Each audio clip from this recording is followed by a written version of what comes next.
Here we go. Rising up, back on the street. Did my time, took my chances. Now I'm back on my feet with the man and his will to survive. It happens too fast. You trade your passion for glory. Okay, that's what I see when I think of Eye of the Tiger every time. Here's a message of importance to millions of people who are continually pale and washed out, weak and run down. Doctors will tell you that these conditions are often caused by a deficiency of iron.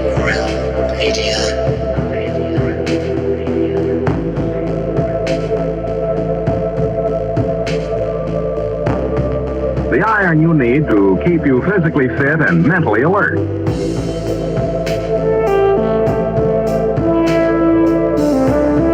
Medical studies show that 2 out of 3 women and many, many men lack the daily iron your body requires in a form your body can easily use and put to work.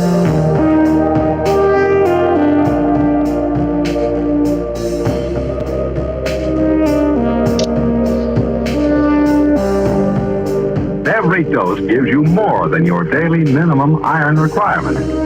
We are awake, we are not alone.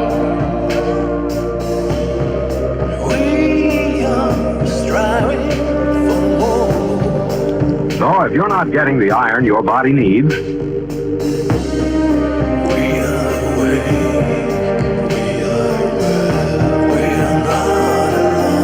you feel weak, run down, and are easily upset, we are striving for more. Start taking iron today.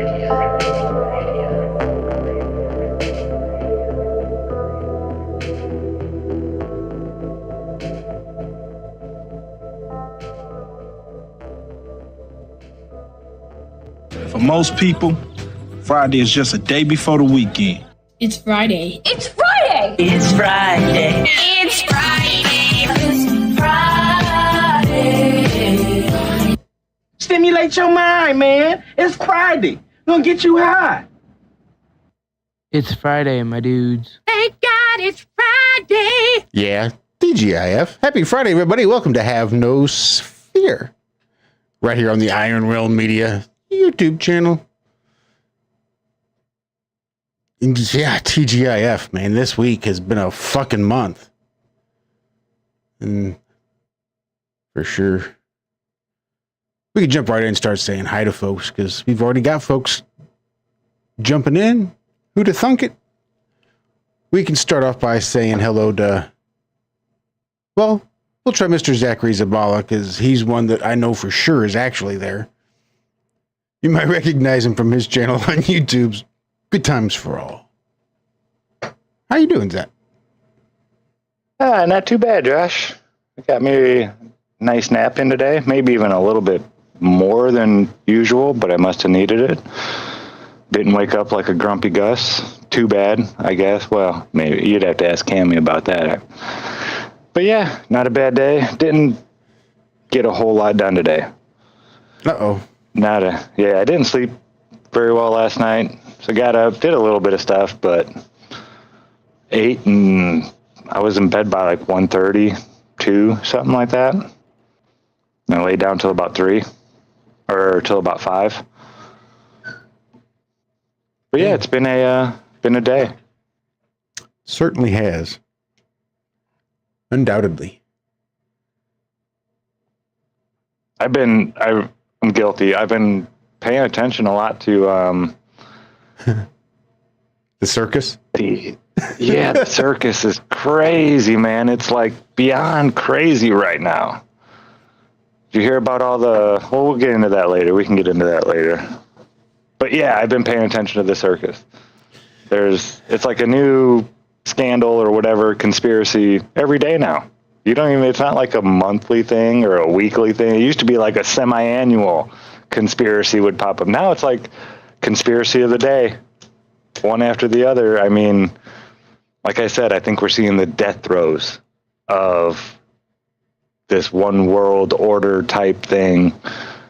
At least here in the United States, they're doing whatever they can to keep us from trying to pay attention to see what they're doing. It's wild. I love your optimism.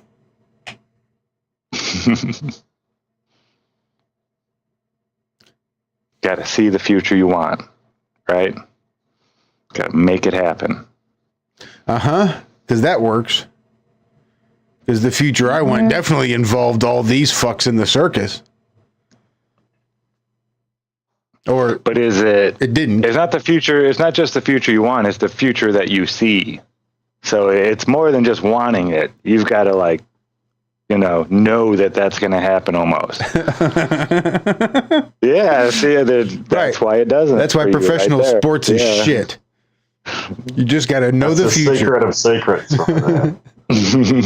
All you got to know is know the future. If you can know the future and see it, well then want that, and that's what's going to happen.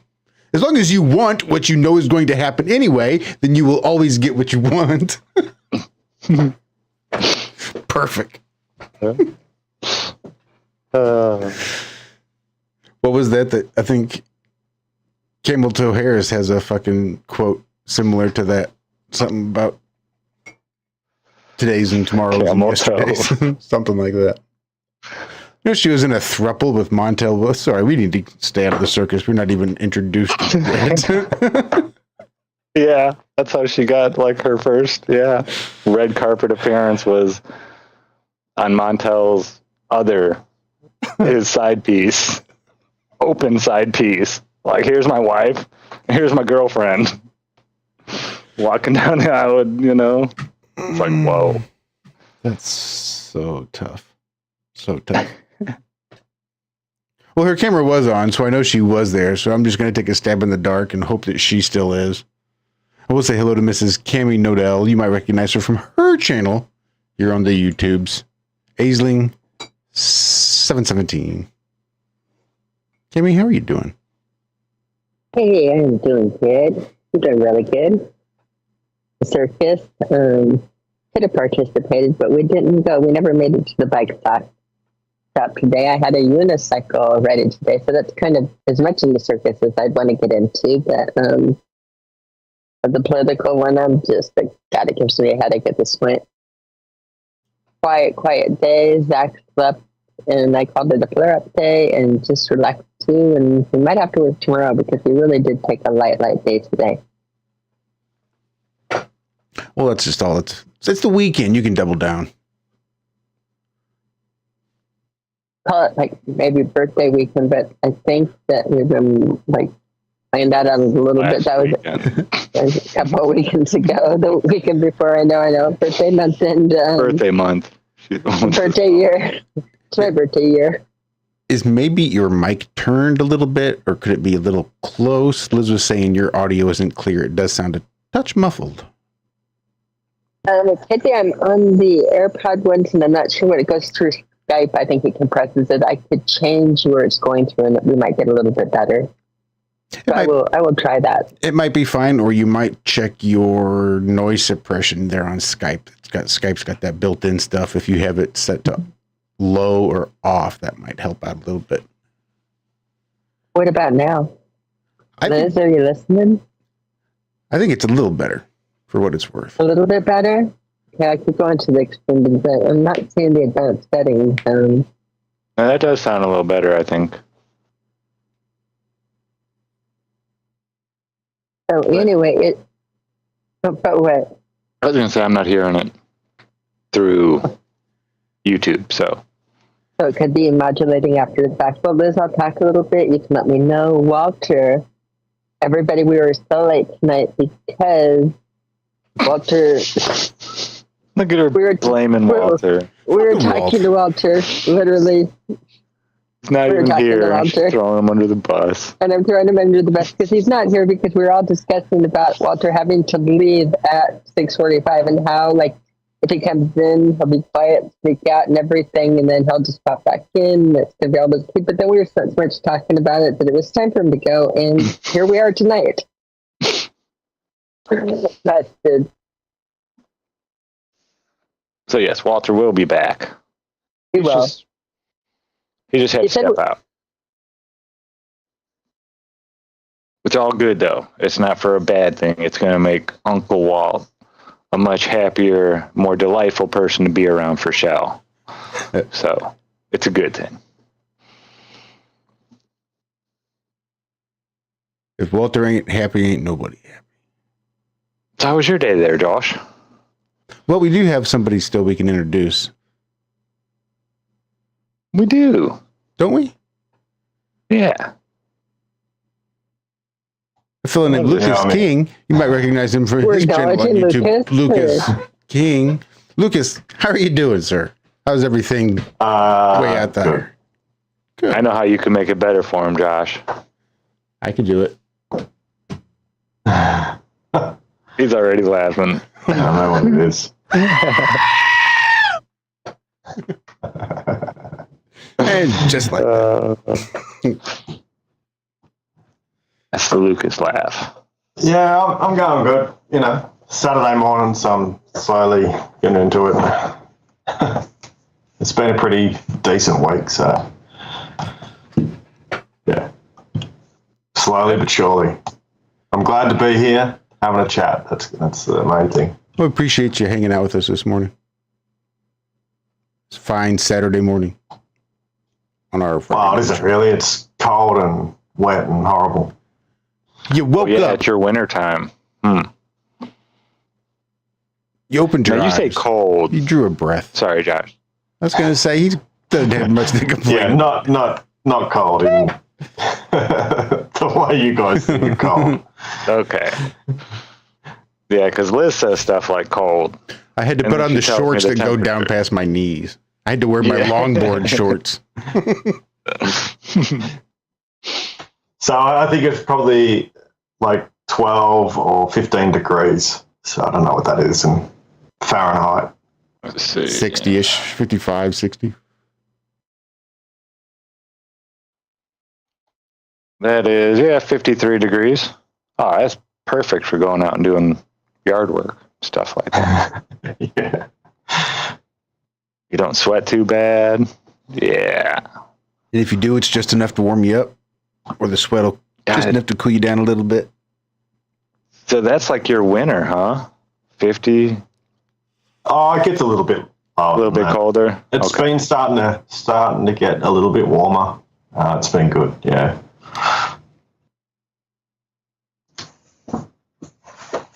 So what have you been paying attention to lately?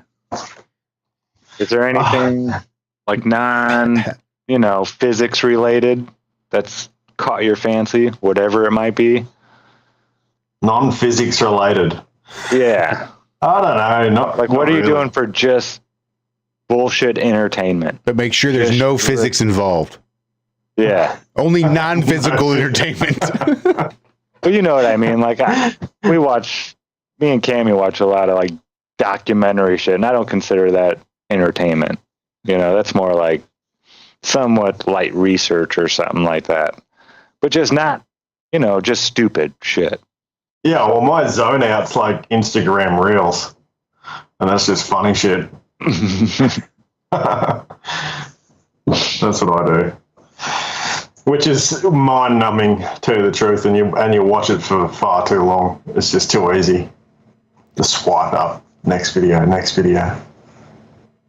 So I sort of have this love-hate relationship with it. Oh, ours is very much a hater, the documentaries. I find them entertaining because you call them out how much they assume they can't possibly know, and things that they don't know that seem like it's blatantly obvious, and how it's put together. I mean, you can learn things, and I love going to different places and that, but it's funny just to, again, listen to the way it's approached, and again, thrown as documentary style that we know this, and it's like, no, you don't. And we know these these are the oldest primitive cave things ever, and you can tell because they're like stick figures, and it's like, or they were children doing the art while their parents were busy right there. Maybe they were, No, you don't know. But it's funny, again, watching how they analyze and what they get to it. And I mean, I was skeptical of this early on, long before Flat Earth, when I was listening to them in Colorado do a story about these X scratchings by Green Mountain and them declaring the sun and how important that find was because they had archaeologists determine that these scratches in the rock were made by dinosaurs in sex mating games. And that, and therefore, it's a true story. And it's like, how can you look at these scratches in the rock and gouges and say that, what the fuck? I worked with rock stem and gemology, and it wasn't geology. And it's like, you can't, no, you don't. You don't know that. You can't personally know that. But it's interesting again. And I find that entertaining. The leaps of logic. Great. Mm-hmm. I have a weird taste. Very, very, very weird taste and entertaining, but yeah. And challenging the documentaries.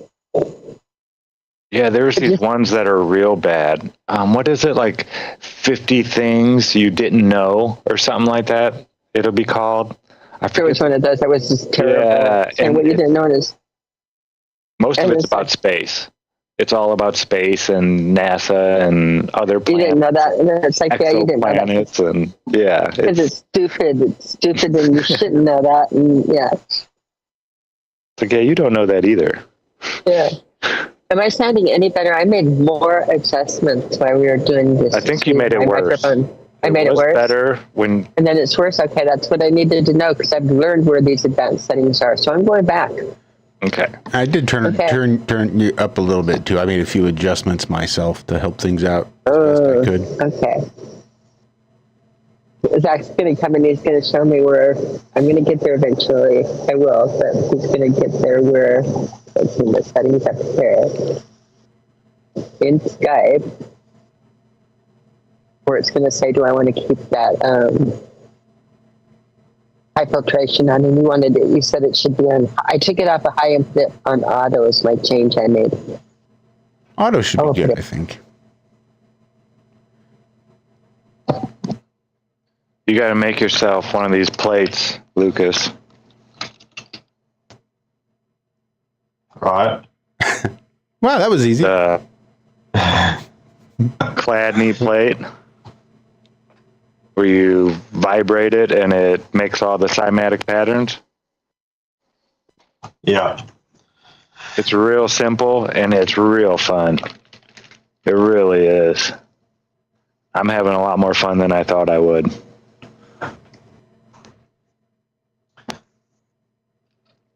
Well, my shed just arrived yesterday, so it's all in bits and on the lawn.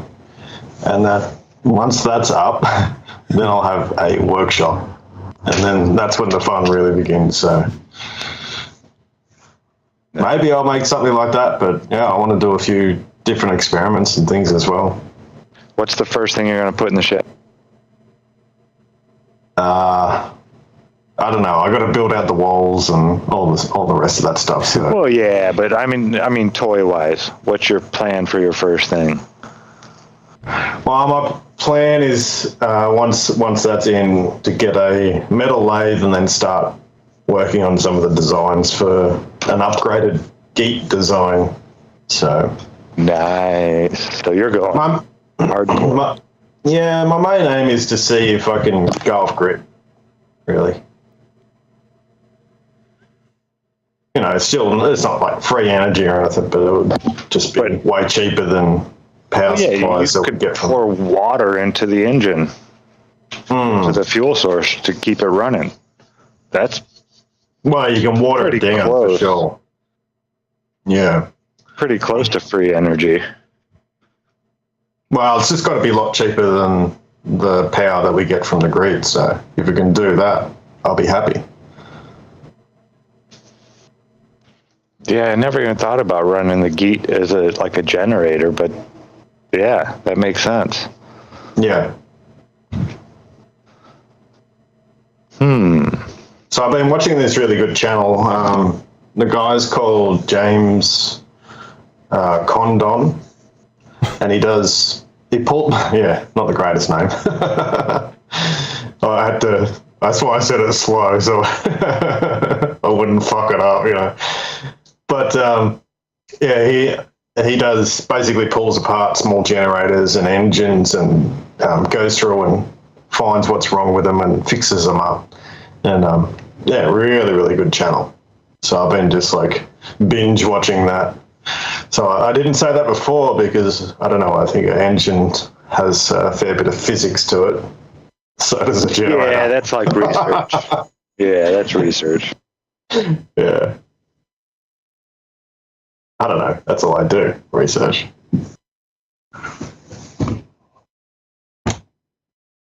The life of a flat earther. Are you hearing bugs in the background? Yeah. Yeah. Or you're thinking real hard.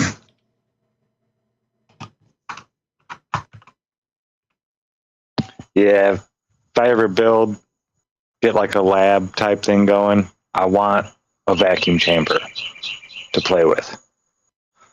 I think that would be the first thing I would put in there. Well, if you remember, it's probably a few years ago now, I was trying to do some experiments in regards to the galvanic cell, and I just couldn't quite get the design right, I don't think. Don't recall. To actually test it properly. It doesn't sound familiar.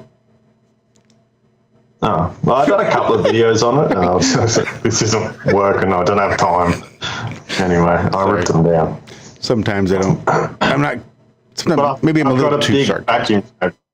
Sorry, I've got a big vacuum chamber ready to go, big glass one, and a vacuum pump and those sort of things. So I have some ideas to do a retest of that, a better design.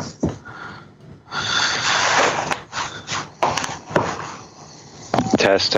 I know. Now that I got the plate working right, I'm making some awesome, crazy patterns. Cami's got a cool video she put on Facebook. Would you pull that up again? I am sending it into the Skype chat right now because I don't know how to pull it up and put it on my screen, but you guys should be having it. Preparing my video, 95%, and sending now. It should be popping into the Have Necessary group chat.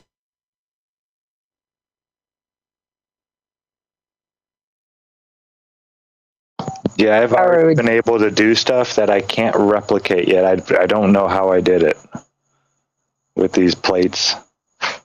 Now, the one I just sent you is the one that I sent on Facebook. So I started doing another one, and then I previewed it, and I pulled it back out. And that's right when you asked when I was in the middle of doing it anyway. So go ahead and take over. What do you mean, Zack? Like the geometry of the sand that shows up or something? You can't replicate it?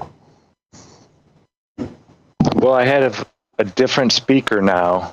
This one, it's an old can speaker from like a church that Nathan had taken, and he was just replacing it, and they were getting rid of the old one, so he grabbed it.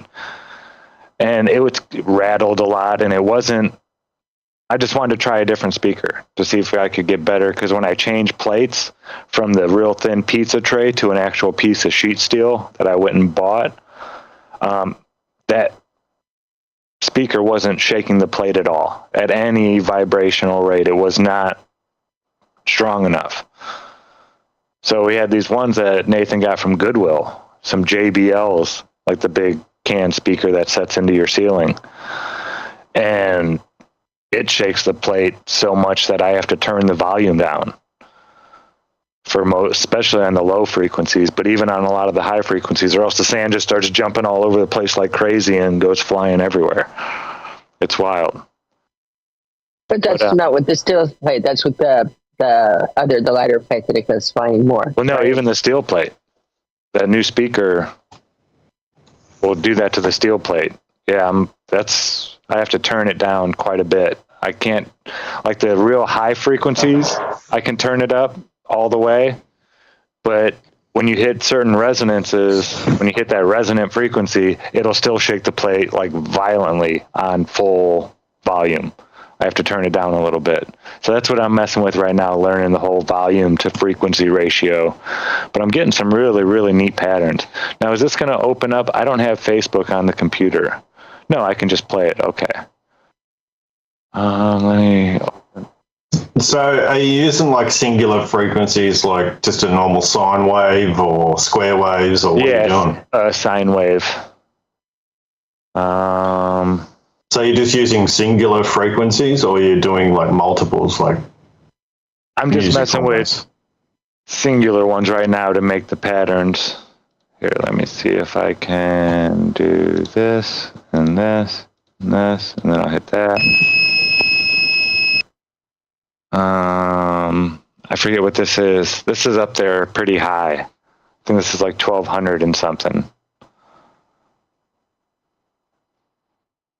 And then I don't know how to turn it down because that's an annoying noise, but you can hear it. And you'll hear me change it right here. Oh, that. Wow. Wow.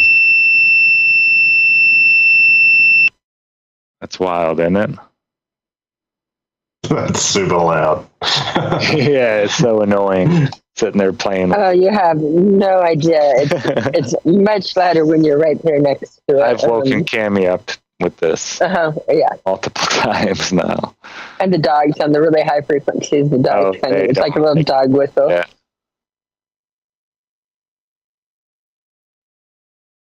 But it's beautiful, actually.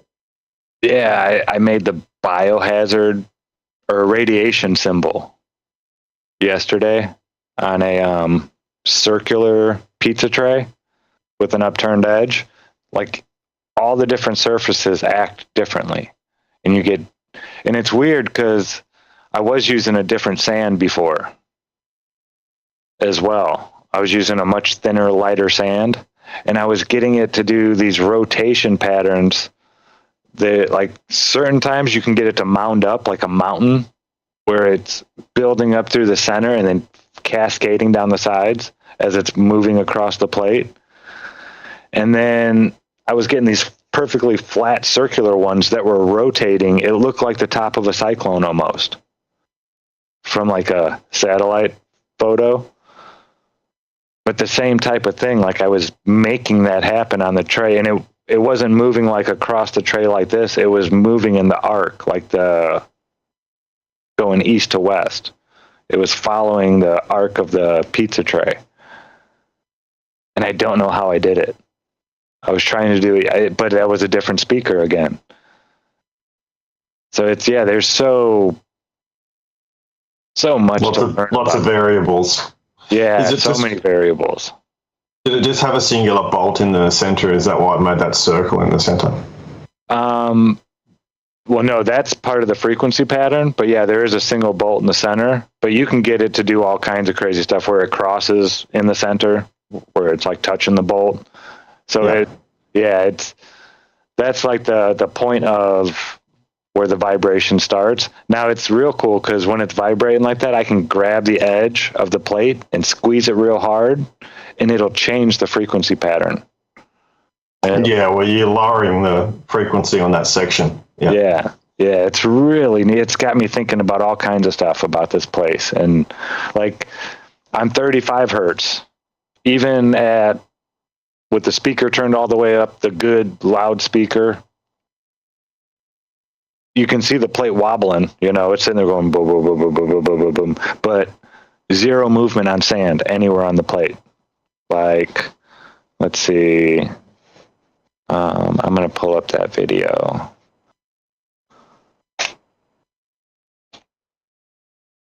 Yeah, bring in some bass. Some bass. It's all about that bass. Nope, treble. Here. Here we go. Okay.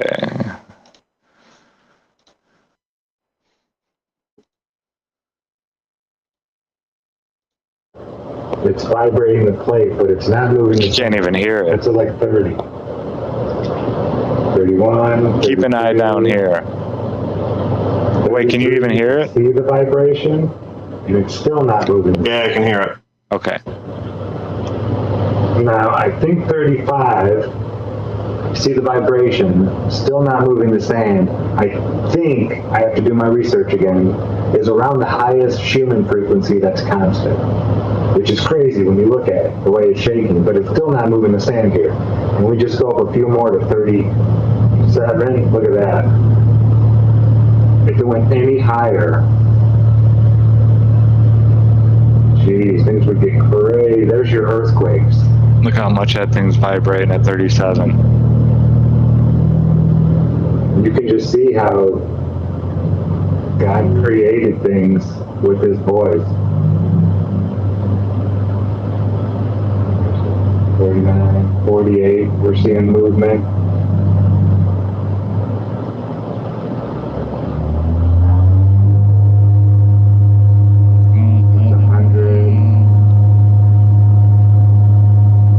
Thing right here is constantly in motion. Yeah, you can see it's coming up through this ridge right here. Cascading down the sides as it's moving. Look at it, it's like creating its own little continent.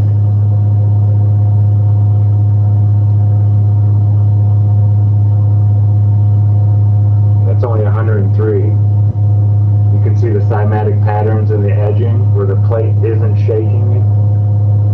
Is right here and it's shaking out here, so they don't want to be out there where it's vibrating. And these are all little mounds right here, all these little things. That whole big continent is traveling.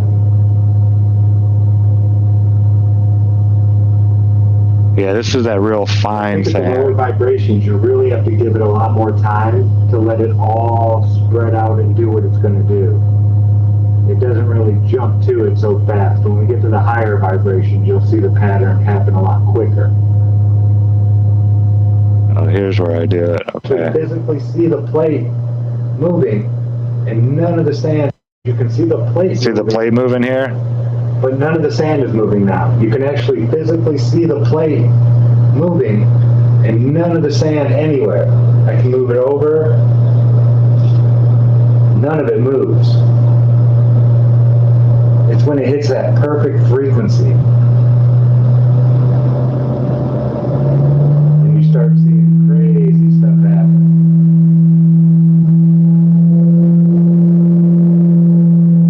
Yeah, that real fine sand. It's weird. It all does different. Now, I don't have it set up to catch the sand all the way around the edges, so I'm not going to push it too far. But this kind of stuff should. Do you think it's when you're going up higher like that, it's just overcoming the weight of the sand?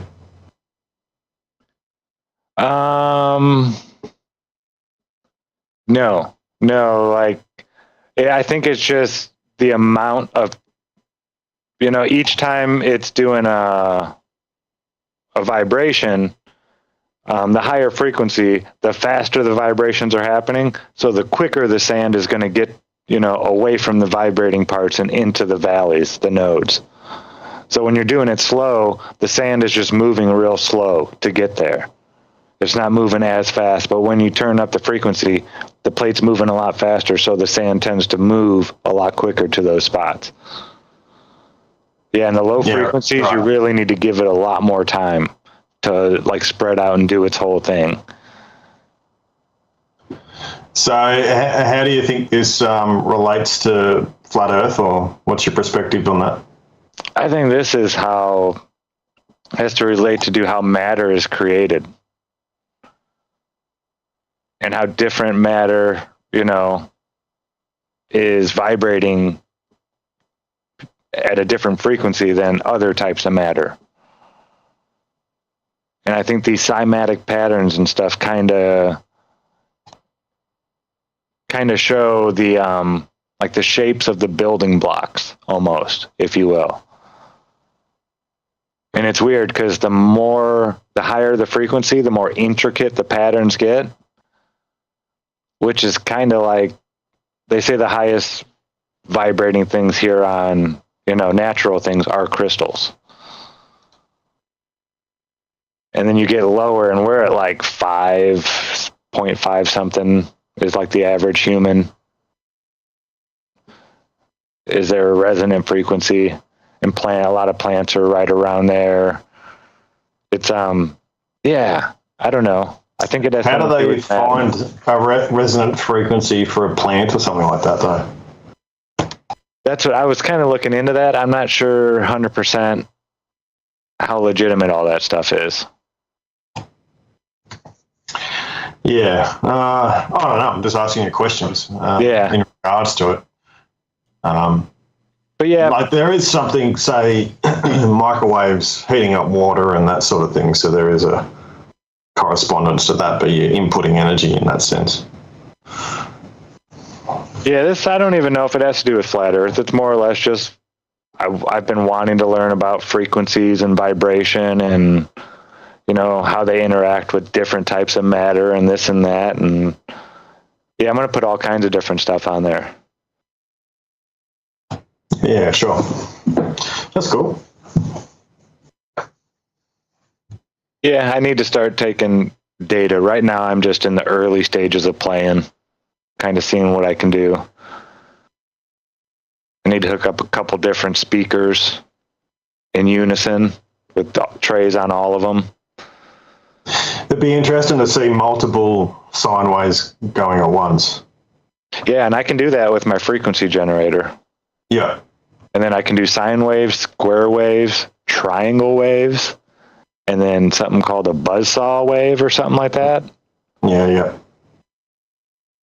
And they do all kinds of different stuff to it. Yeah, it's weird. But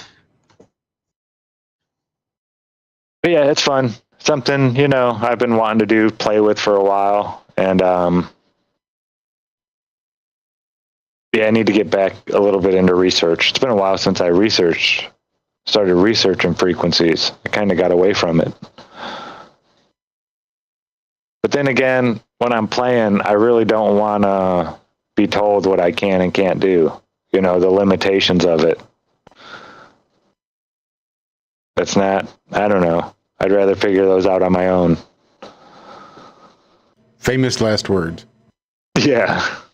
This ain't electricity. This is a little different. I don't know. I need we got a good pair of like headphones or earmuff type things, like the gun range ones. I need to start wearing those or I'm going to get tinnitus. I know it already. Just listening to these super high frequency tones at really high, decibels. Probably not the best thing for my hearing. Yeah. Oh, a transducer. What's a transducer? Yeah, sawtooth wave. There you go, Billingtano. Yeah, it sucks because you put a the word scientific in front of anything, and the price like quadruples because it's got that word in front of it. So this little thing that they use in the labs to, it's a little rod and it moves up and down. You can set it to different frequencies. $180 for pretty much a speaker that doesn't make noise and has a little rod in it. It's quite annoying that it costs that much. But yeah, because they use them in, labs and for science.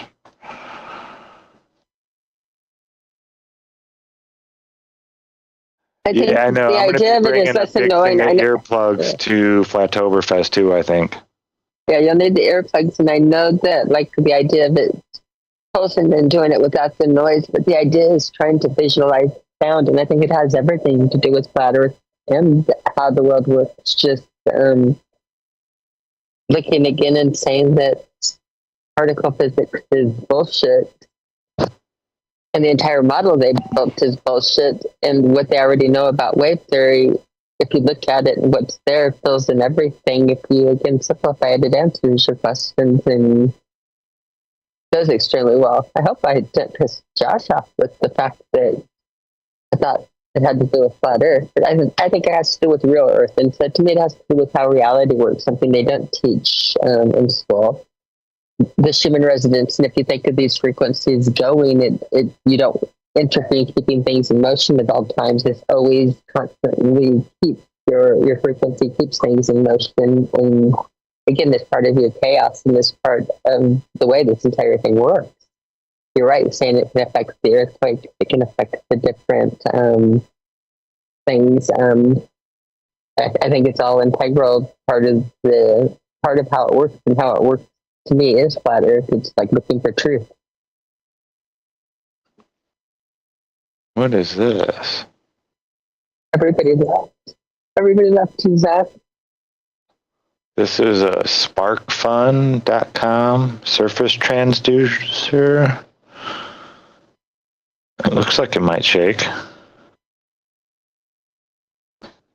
Types of transducers and devices converting from one form to another are all around us.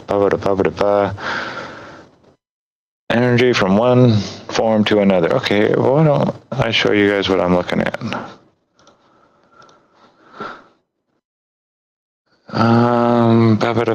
Science Direct. See, it's like GMW. There's different types of transducers.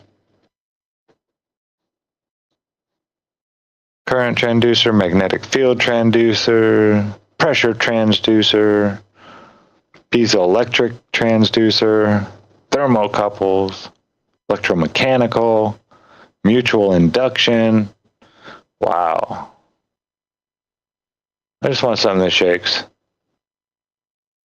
I look for things that have. I would think that would be a pressure. Wouldn't that be a pressure transducer? Or could be crazy changing the pressure out. Maybe crazy. We look for things that make us go. Make us go. Make us go. We are the packlips. Sound and vibration measurement. Here we go.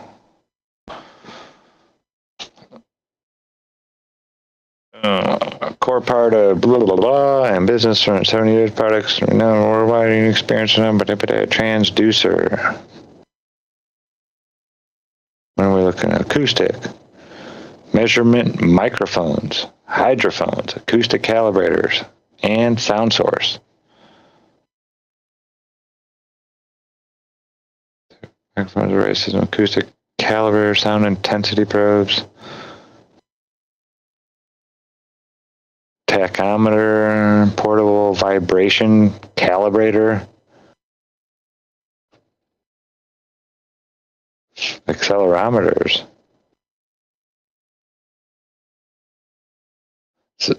and vibration calibrators. Would it be a vibration calibrator? What do you think? Portable vibration calibrator. Saying in chat, look for bass shakers. Inexpensive transducers meant to mount to furniture. Bass shaker. It's all about that bass. That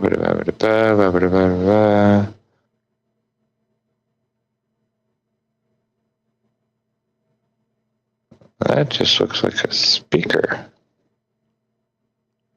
Check it out. A tactile bass shaker. Yeah, look at it. Open it up. Read about it. Let's read about it. Maybe what is a tactile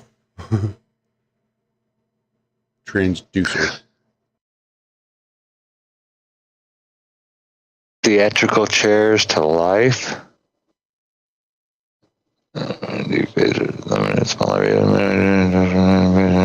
Stereo, utilize conventional parallel routing computers.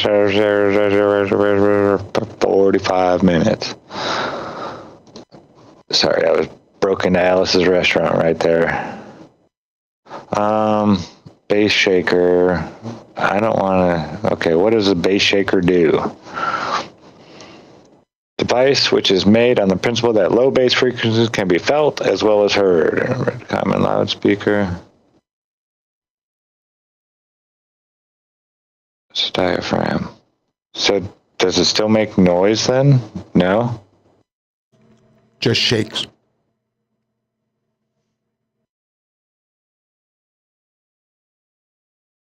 Okay. I wonder how high it'll go. Against whatever it is attached to. I bet I could do something with this thing.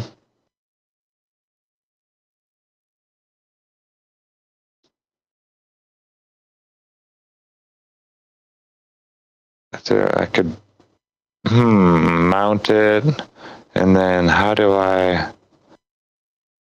Yeah, connecting it to the plate. That's. You remember the old like 5.1 theater setup surround sound type things? And you get the big explosions and it vibrate the floor and you can feel it in your chair. That's what these are. Well, think about how much is lost in the vibrations coming from the speaker through the floor to the chair to your butt. This takes that, subtracts the noise, and just takes the vibration of the bass and sends it right to your chair. So you feel the bass, you feel the vibration that the sound would produce, I think is how that's supposed to work. Okay. I'm just looking for one where I could attach it, duct tape to a plate. Yeah, duct tape. Yeah, I don't know about that. Yeah. These things is Electrical high tape vibrations. would be safer. Electrical tape would be safer.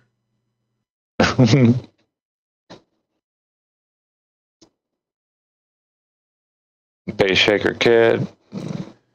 Billington says, pick one and look up the specs. I should tell you your maximum and your minimum hertz. Bass shaker. Just seeing all the different styles and whatnots. Okay. Yeah, we'll pick on one of these. Let's pick on, there we go, a little bit.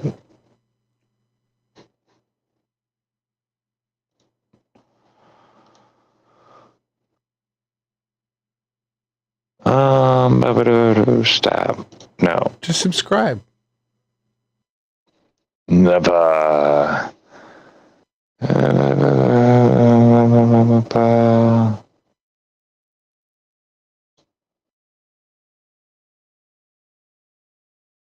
20 to 80 hertz.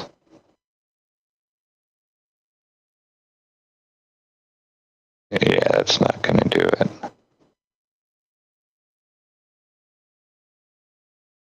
I'm going up to 2,000 something. I think it was 2,900 something hertz was the highest I could get a pattern to be made. Well, this might help with the lowers, with those lower frequencies, because you're getting more. No, the low ones I don't have a problem creating. No. I mean, below 35, it doesn't want to create a pattern. You can see it shaking, but it doesn't make the pattern. Well, that's with the speaker. I wonder if the transducer would have any different effect. I wonder what different medium would have too. Did I remember you saying you were getting like different colored sand? Yeah, I do have different colored sand. How many colors is it, Cami? What about different substances? I think at least 6 or 8. I mean, you can go out and try some, but I think at least 8 colors. There's quite a few in there, maybe even more. Like mixing sand and salt and see what the combination would do, how they to the two different would react. Yeah, that's what I thought too. Yeah. You'd have to make them different colors so you can see if they react differently. Yeah, because I have black sand and I can I have all kinds of colored sand. I think it's like 12 colors of sand, maybe. Something ridiculous. I'm going to go see. We got him thinking, Josh. Yeah, Cami had brought that up. I'm sure there's got to be a difference in the weight of the different colors, you would think. Maybe slide on it. We even have some of that other sand in that, the natural sand that you were using originally. I was talking before about mixing it in and seeing. And Yeah, 12 color. So I was curious about like salt and maybe the crystalline forms and the consistent forms. I don't know. Just thinking. But we've got plenty of extra salt shakers downstairs, Zach, if you need salt or want to play with it. We can do pepper too. And have you tried the ultrafine stuff? Like versus like chalk or something really fine? Have you tried anything like that? Now that one sand I was using was pretty fine. I ran that through a bunch of layers of a cheesecloth and it came out super fine. But no, I haven't tried anything finer than that. Not yet.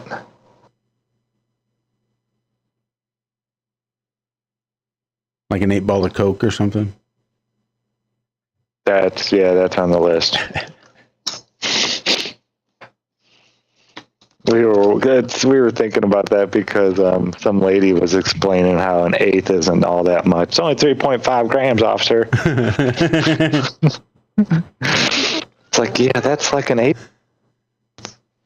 That's a lot when you're dealing with powders. Right. I'm sorry. No matter which way you shake it. 3.5 gram rock is a fucking handful. Yeah, exactly. I think it was meth too. God, I feel so bad for these cops, man. It's I need to stop watching these videos. I would not be a good cop. I wouldn't. I get so irritated with people lying. That's the one thing that I can't stand. It's when I know people are lying to me. And yeah, it's just so... we saw these people today. They got busted to, what was it, Cami? Over $20,000 they had stolen from Target. like 12,000 or something from there. From that one store, yeah. It was like 12,000 from that one store, and then they were robbing other stores as well. That was a Walmart, and they had little empty Target bags in their thing too for a setup. And I don't know, just but took you can their tell. medicine. Like there's, oh, yep. They're like, do you want to tell us anything? Nope, I'm gonna let you do your thing. Go ahead, do your investigation, all that. They just stood there. There's like, It okay, wasn't their first rodeo. hands It behind was your not their back. first. Yeah, they're like, okay, turned around, put their hands behind their back and everything. It's like, see, that's how you're supposed to do it. If you get caught, just take your medicine. Don't scream this or that, or the cops are, out to get you or this. No, you did this to yourself. This was your choice, and you got caught.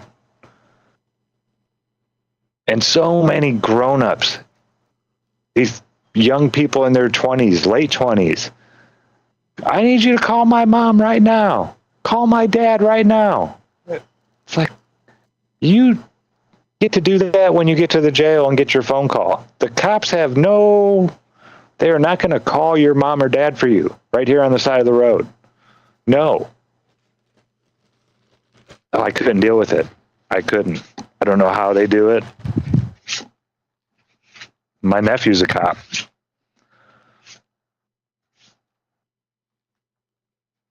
And it sucks. That job it's got to turn you into something. It's got to be real hard for that job not to make you just despise people. Because you're dealing with people like at their lowest points, at their worst.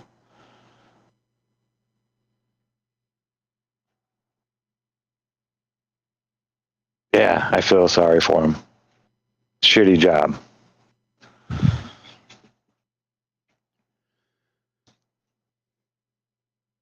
What's policing like out there down under? I don't know. I just try and stay away from them. There's not many cops where I live. I don't know. All cops are bastard. Pretty much.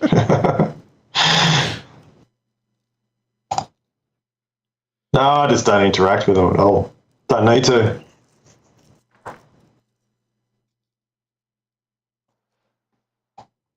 Yeah, the only cop I interact with is my neighbor's brother. He's a county sheriff. And I wouldn't even consider him a cop. He stands at the courthouse and watches people walk through the door and does the metal detector wand thing. And I guess, he is carrying a gun and all that kind of stuff, but he's not out there patrolling and, doing all that stuff. Pulling people over and, he's just helping them generate revenue. Yeah. He's not generating them himself. So, Liz wanted me to go through some of this calendar stuff, so I'll do that in a bit if you don't mind. Yeah. Oh, yeah. Yeah, man. All right, I'll organise this. Get it up on screen.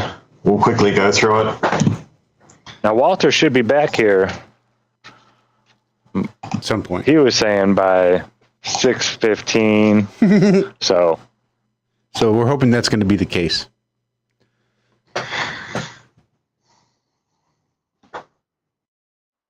Are we past 6:15? Pretty much. It's 7:39 here, so it's 6:39 there. Yeah. Unless he changed time zones and went over another one, or. But yeah, it's Walter time. So What is it? Double it and add 30. Well, that's who we. Or that's the Fahrenheit to Celsius. Never mind. We were talking about how he was going to leave the show before he even got on. We delayed that. So yeah, no, we're on a delay. We are on a delay. I think Walter uses that Cajun people time anyway. Cajun, yeah, that's what it is. So is that sharing? Yes. Oh. Cool. Okay, let's go through this. So this is for my star calendar app. Star calendar calculator, sorry. So the first calendar that shows up on the app is the 364-day calendar. And it's pretty simple how it runs.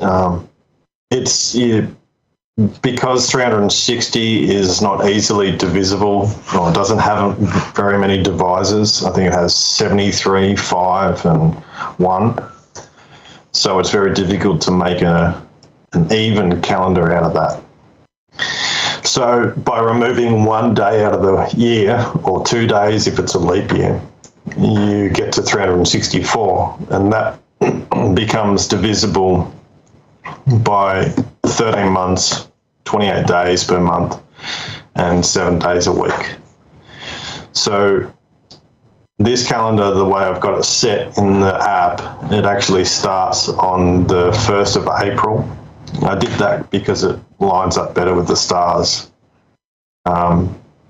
So what you can do is input a date in the Gregorian calendar, the calendar that we use, and then hit convert, and it'll convert it into the 364-day calendar.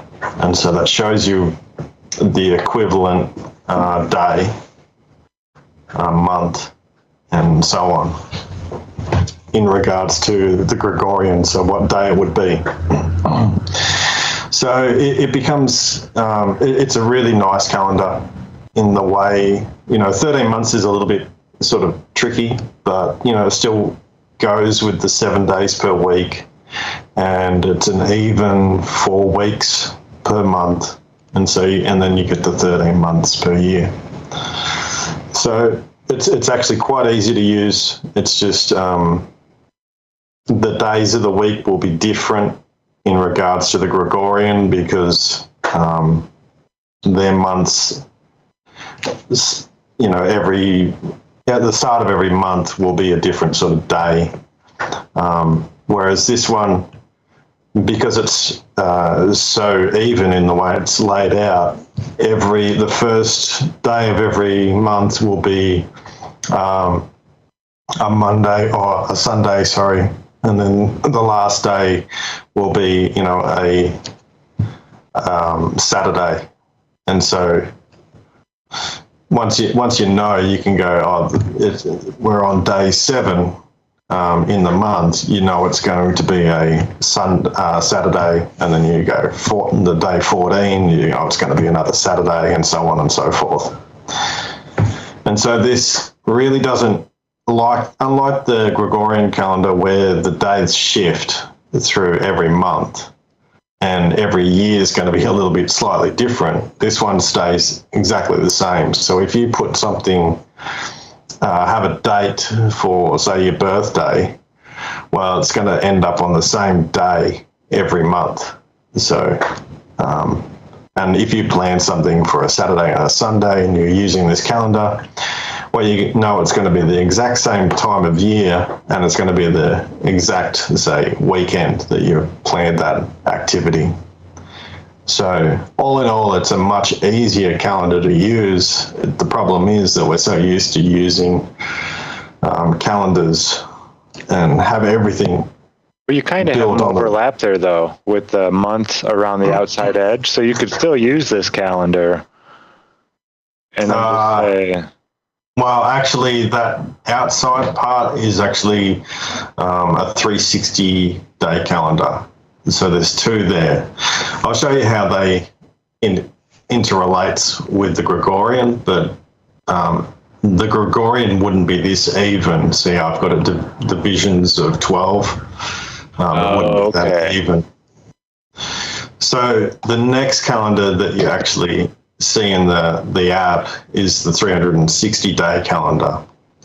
Now, this has the same principle as removing 1 day. In this case, you're removing 5 days for a normal year and 6 days for a leap year.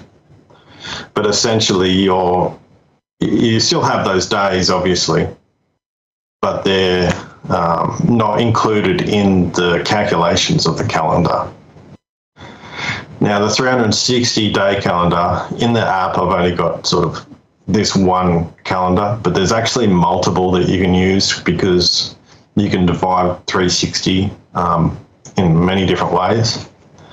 But for simplicity, I made it 12 months a year. I've got 30 days and 10 days per week in here, but actually I've got it a little bit different in the actual app itself. But again, this is a really easy calendar to use. It could be probably even easier than the 7-day week. It's just that... So what do you call the 5 different sections there in the Roman numerals, in the orange line? Well, that would be I got there 1, 2... so I've divided into 5 60-day segments? Yeah, 5 weeks per month, and they're 30 days. All up. So it's just a different way of calculating. You can have multiple week lengths in a sense. So you could have 10 days, you could have 5-day weeks, or you could have 6-day weeks. Okay. Yeah, it's just because 360 is divisible so many different ways, you can make multiple calendars out of it. But I just put 10 days a week here because it's so easy to, if you were going to have a 10-day week, then every 10 days would be 10 degrees. So it would be very easy to see where you are in the year, just off the top of your head sort of thing. So I like it. Yeah. And this one, again, like you can see in this one, I'll see if I can zoom in here a little bit. But I just pressed the wrong button. Sorry about that. You just go too close to the button. You can see I've started this one. It starts at the vernal equinox. So it's around March 21st or 22nd. And there's rest days are actually where these yellow lines are in here. So at the vernal equinox, there'll be 1 rest day. So basically the clock stops for that day. And then at the summer solstice, there'll be 2 rest days. So again, it's 2 days that the sort of clock stops. and then 1 day for each of them. So that's a total of 5 days for the whole year.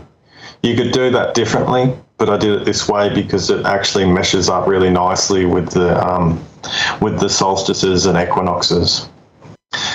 But yeah, so this starts at the equinox, and you can see March is the first month.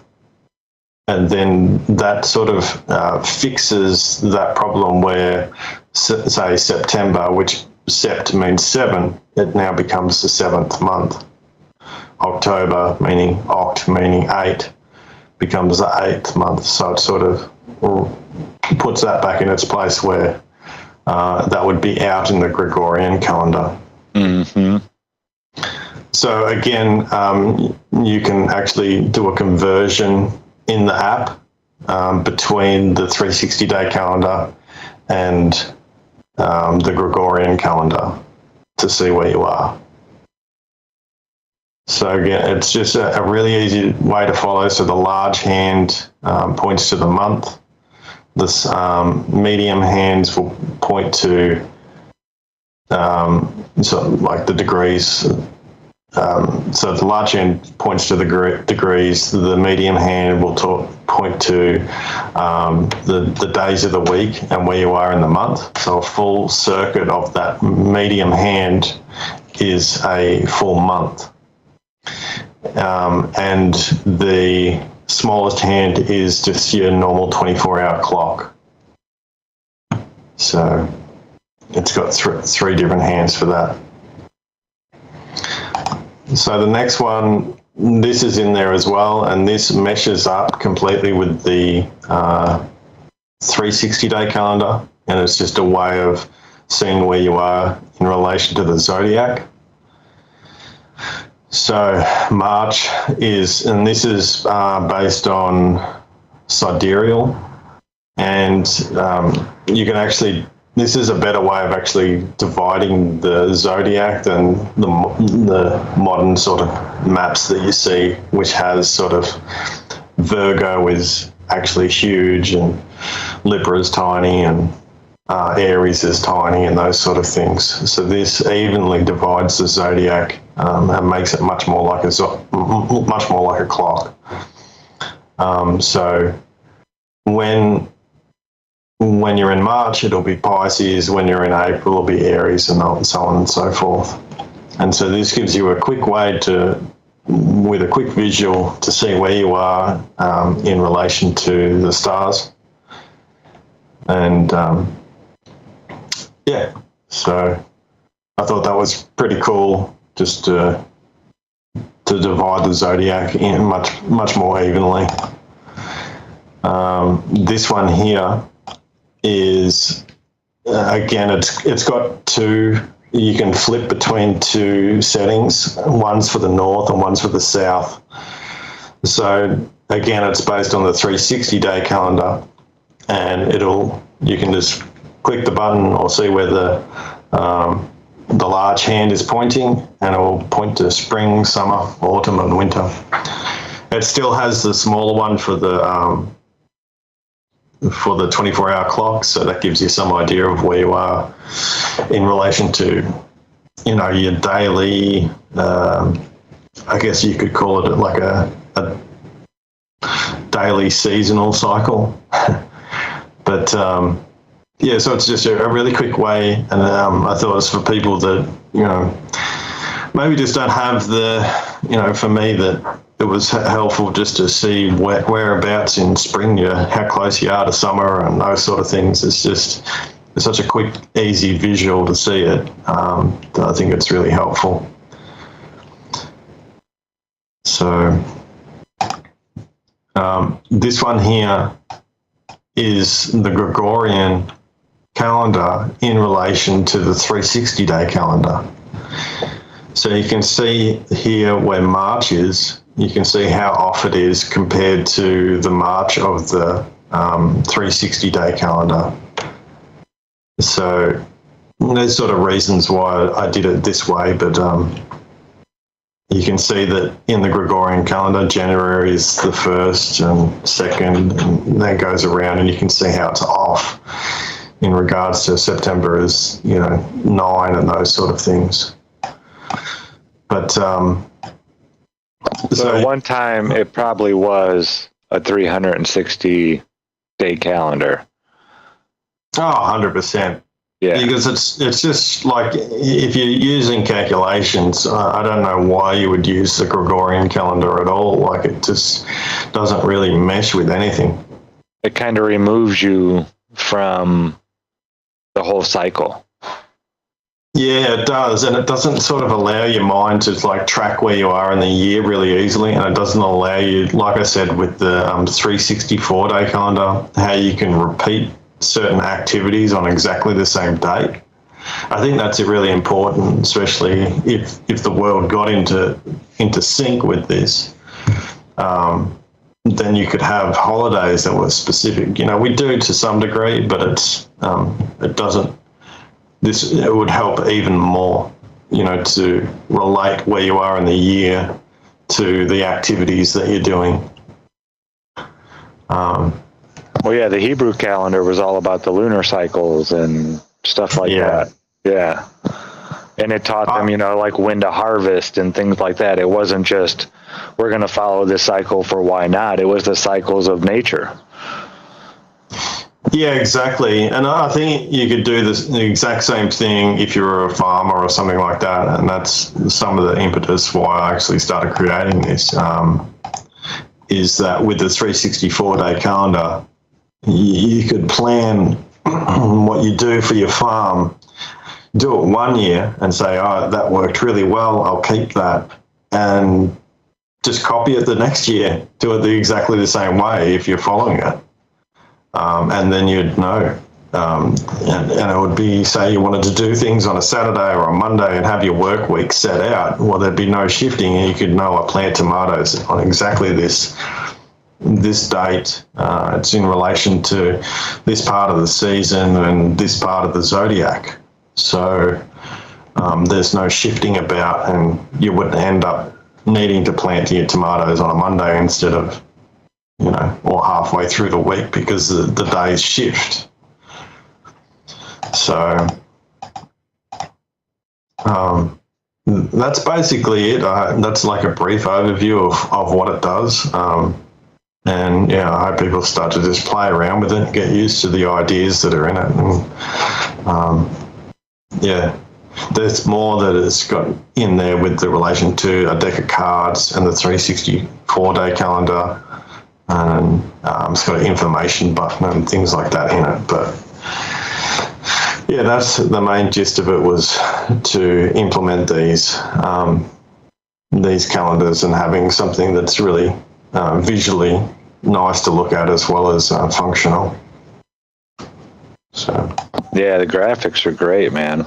I mean, you can zoom way in on those things and it still looks nice and crisp and clear.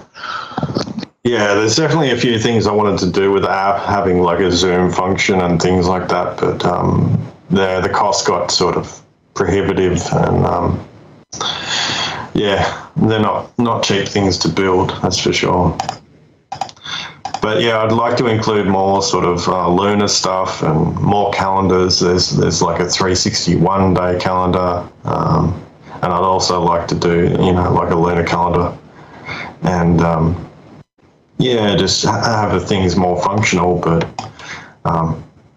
we'll see how it goes, and do introduce some flat Earth stuff in there as well. Obviously, I just kept it very simple and calendar based, so it was appealing to everyone.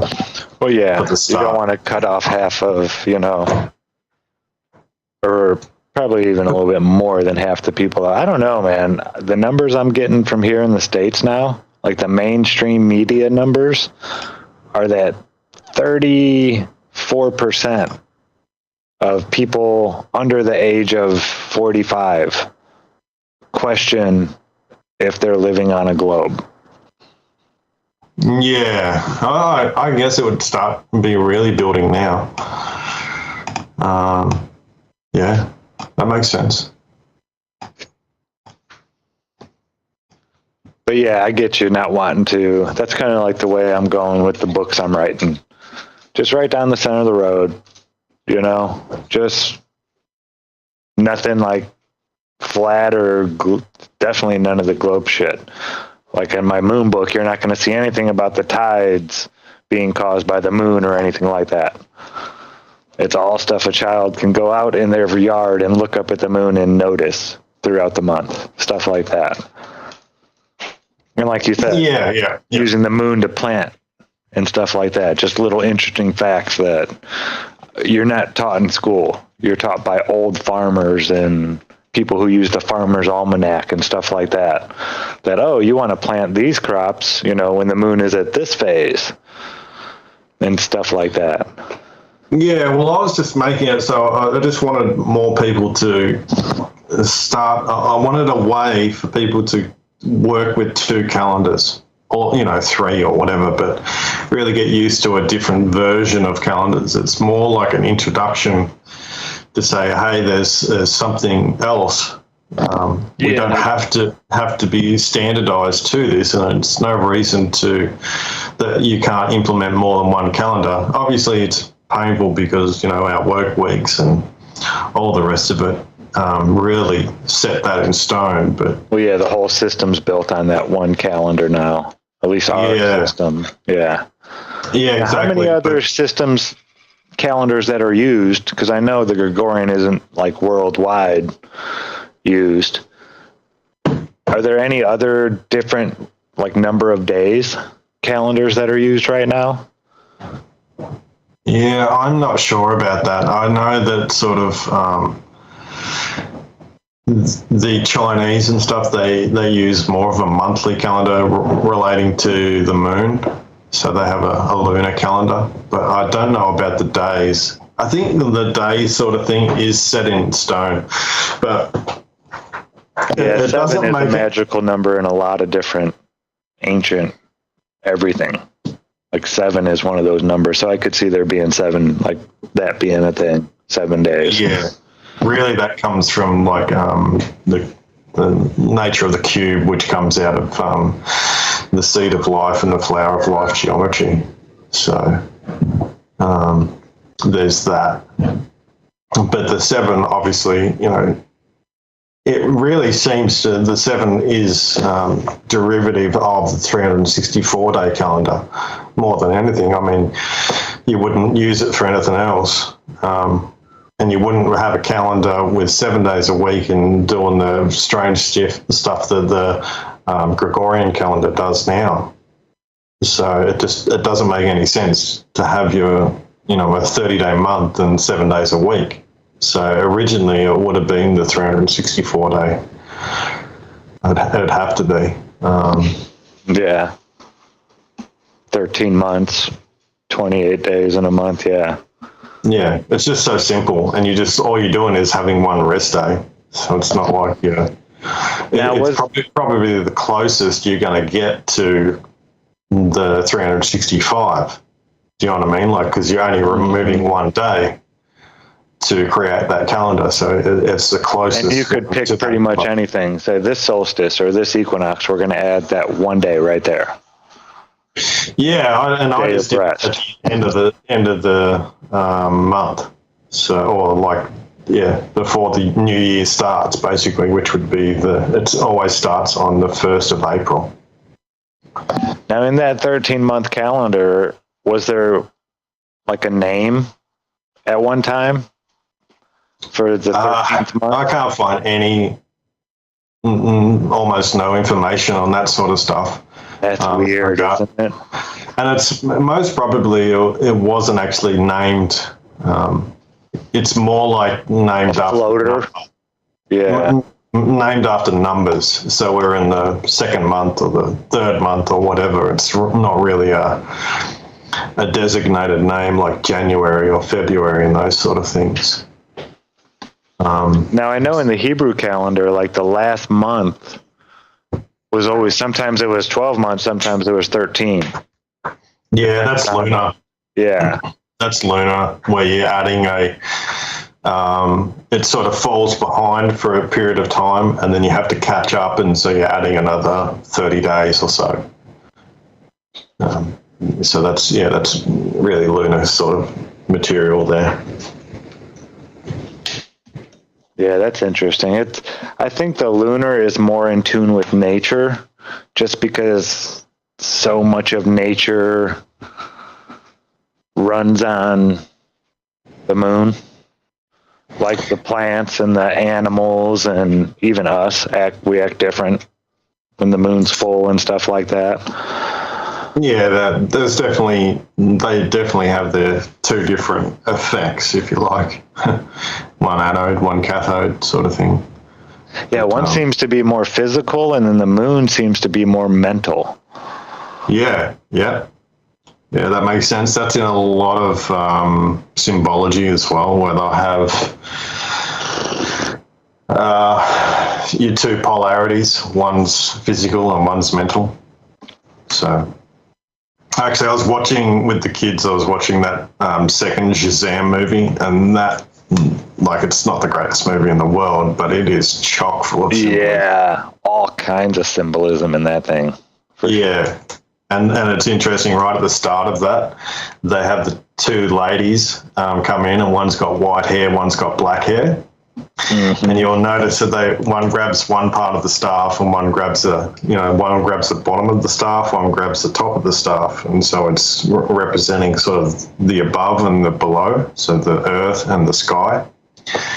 And then you'll see that one of them is able to whisper in people's ears and control their minds. And where the other one is able to control their physical body and turn them to stone or destroy them or whatever it is. So they're playing on the two elemental forces, in a sense, mind and matter. Which mind and matter, if you flip the M's in those, you'll actually get wind and water. So there's your sort of... Yeah, so water is related to matter and mother and all that sort of stuff, and air, or wind, and that's related to your mind, ether, all that sort of symbology. And that's why you'll see sort of Mercury with wings, and anything to do with wings as symbolism, you're looking at a relationship to mind.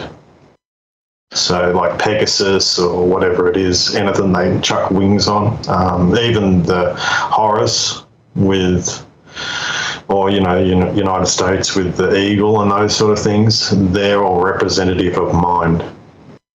And they relate to the father as well. So the Mother Earth was seen as the earth, and the father was seen as the sky. So the two polarities. And so sometimes you'll see also the child between, say, the two major gods or whatever, if you like. So you'll have a masculine and a feminine god, but they'll also have a child between them, whether it's Horus or something like that, and that stands for the world axis, which is the joining of the masculine and feminine together to produce the other, which the child is essentially masculine and feminine, the joining of the parents. Yeah, even the Egyptians had, the sky is one and the earth is another. Yeah, exactly. Yeah. No, this is throughout all of those mythologies and religions. Sort of taken out of the Bible. It was in there, but they sort of moved it around and obscured it a bit. But so that was the main principle. They seen the sky as, and the earth was.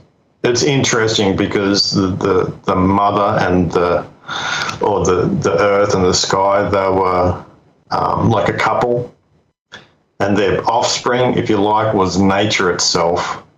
And so that was your Mercury character. They personified the joining of mind and matter together as your superhero type personification.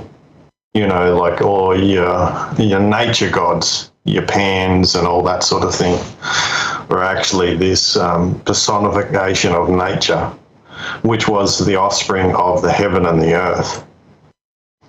So and this all relates back to the flat Earth because it's the personification of that nature was in most terms related to the world axis. And so when you see, and that's what they'll have symbols of, they'll have staves, or they'll have like crooks for a shepherd, or any pole. Poseidon's staff. Yeah, that's right. Yep. All those, and you'll see it over and over again. They've got these multiple symbols that are relating to nature, and that's where it comes back to. And this joining of the two polarities, like the masculine and the feminine, became the neutral point. Because it's, like a magnet has, your two polarities, but you join the magnet together in a sense, or the midpoint of that is always the neutral point. And so that neutrality was also seen as something that you would want to move towards or be a part of, because you're not polarized in anything, and you're actually you're coming from a place of stillness, and you know what I mean, like you're not swayed one way or the other. So it was seen as an ideal spot, and like your Buddhist representations of Buddha meditating under the tree or something like that, and it was seen as the point in which you would reach enlightenment, because you have both knowledge of positive and negative and those sort of things, and you go sort of beyond it, if you like. So, and operate from that area. So that was, and you can see it a lot in the old world, the representations, the symbols that they used, and actually a lot of what happened, and I've spoke about a lot of this before, is that when we shifted from we went from polar-centric ideas to a solar-centric modality, and that's when the shift in cosmology changed. And so that's why I sort of rally against a lot of the solar symbolism that people see, is because it was originally designated for that central pillar. And so a lot of the solar stuff that they say is that this is a solar god, whether it be Apollo or Helios or Helios, or nearly all of them that they say are the solar gods weren't originally solar gods. They were actually polar gods, and they were personifications of that world axis. And the neutrality of the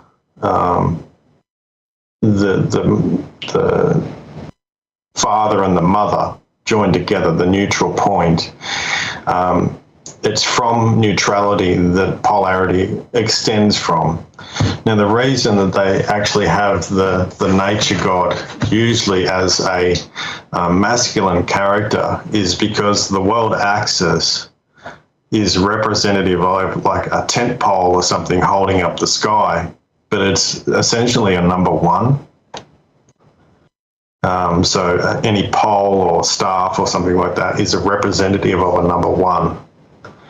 And so when you're dealing with poles, obviously you're dealing with sort of the masculine aspect of it. When you're dealing with like circles and things like that, you're dealing with the feminine type aspect of it.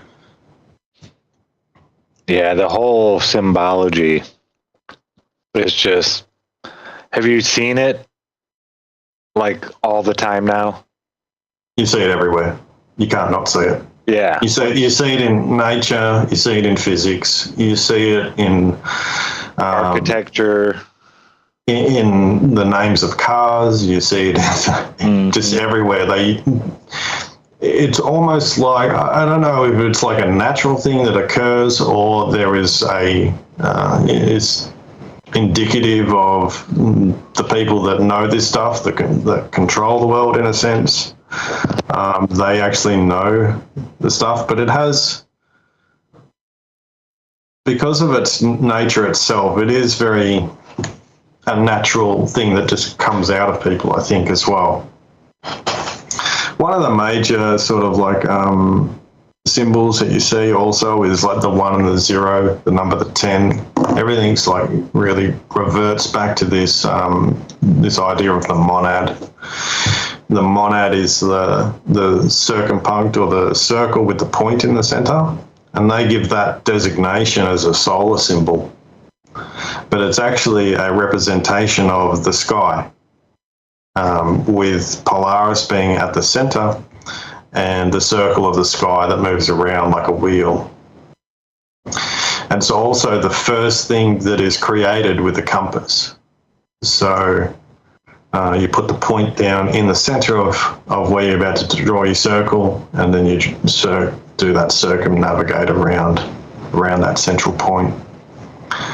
So, and that point in the center can be seen as a 1, and the circle can be seen as a 0. So this relates to the number 10, you know, so. The sundial too. Yeah, the sundial. So it's also related to, like, the sundial relates back further to a type of farming practice. I've spoken about it a fair few times, but it's the threshing floor, where you'd have the horses that walk around in a circle, and they're tied to a central post. And so that threshing floor was where you'd lay down the grain onto the lay down the cut wheat onto the floor, and then the horses would move around and they'd break all the stems up and release the seeds onto the ground. And so that was the threshing floor. The other one is, and so you can see that movement of the horse moving around in a circle like that is actually symbolic of the power that moves the stars around in a circle. So the horses became like a huge symbol of, and this is where you get your Pegasus and all that sort of stuff, and it was known as the wind horse, or mind horse, and it was seen as the great mind, or the great power that actually moves the cosmos around in a circle. And so it's the power behind the activity of our world. And so the horse became a representative of that. So does other animals, birds and beasts, like the ox is another one, which relates directly to, say, Taurus or something like that. And they would move, they would do similar things, but they'd also move a mill. And so you'd have a mill in the center, and that would grind the flour, and they'd use a donkey or a ox or some beast of burden to move that mill around. The same thing in the production of oil. Conan. The same thing for the production of oil in relation to, like, olives and things like that. And, you know, olive is just another version of tree of life. And so it goes, the process of making oil was seen as a process of life. So we come from the tree of life, and then go through this process of refinement. So there's lots of little stories that are attached to that. Jesus was also seen as, or Dionysus, who are exactly the same thing. Dionysus and Jesus are two different, essentially nature gods. And he was seen as the great treader, and that was the same sort of process where, again, he was acting as the world pillar and being able to squash the grapes and those sort of things, turning water to wine, if you like. And so that was the process of, and there's many images of Jesus as the wine treader or the grape treader. And then you have Christmas, obviously, is another really good example of that world pillar, where you have the Christmas tree is the evergreen tree that is at the center of the world, and you put the star on the top of the Christmas tree, and that's your Polaris, or the angel, or whatever you want there. And that was a representative of that world axis with the star on top and Polaris. Do you remember the Christmas video that Norb put out? Lucas, hi, by the way. My bad. It's a whole story. We won't get into it. But yeah, I've been trying to keep up on YouTube a bit. I saw some crazy Zack stuff too. Anyway, but yeah, did you see the Norb's video about the Christmas tree and the center and all that? No, I haven't. Did he say the same thing? Yeah. It's basically even adding to it in that whole cycle of the in and the out and the up and the down and all the different frequencies that trace the cymatics and the trees of life and all that. If you put them over the flat earth, when he did all that, it like at one point, if you do the whole cycle out, it all went up into the fucking tree. Like literally the planets were in the tree like fucking decorations. It's the most insane thing. Let me go find it. Okay, cool. Yeah, so the tree is usually an evergreen tree, and that was seen as like because the world axis is seen as this thing that is the foundation of the world and never changes. It was usually seen as an evergreen tree, and it was sometimes an oak, sometimes ash and those sort of things, different trees, but essentially the same concept was held to it. And the main one was a pine tree. And pine, as you know, evergreen. Yeah, and they can, even in the depths of winter, you know that the world axis is there, being eternal, because it's unmoving. It's seen as outside of the realm of time.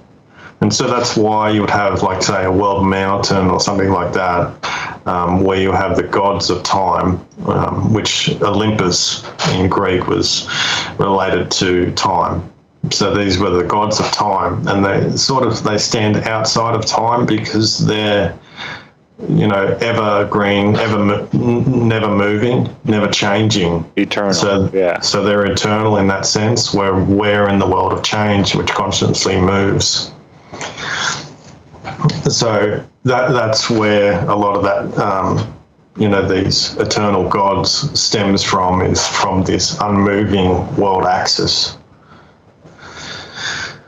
So the pine is, of course, related to the spine. It's also pinus is related to penis. And so those sort of things as well. So the number 1 is related to the penis. And then the spine, obviously, you can relate that directly to, serpent type symbology as well, where a serpent is essentially just a spine. And it's also a number 1. So a lot of these symbols, as you can see, and once you get into it, and know what you're looking for and where they fit into basically it's the flat earth cosmology, the polar-centric cosmology.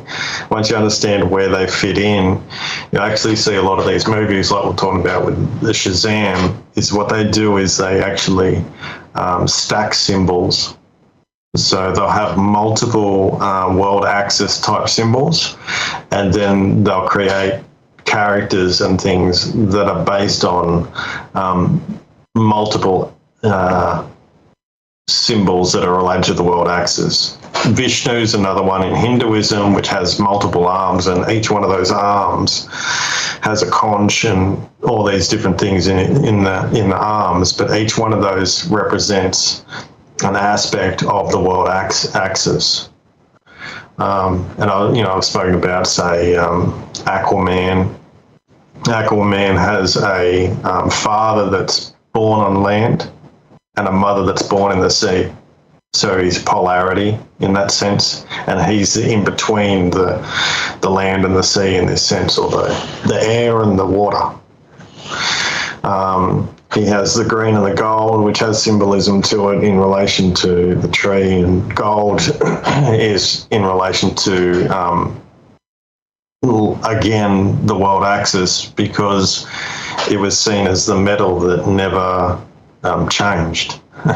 It was the most precious and those sort of things. So it actually was the king of metals in that sense.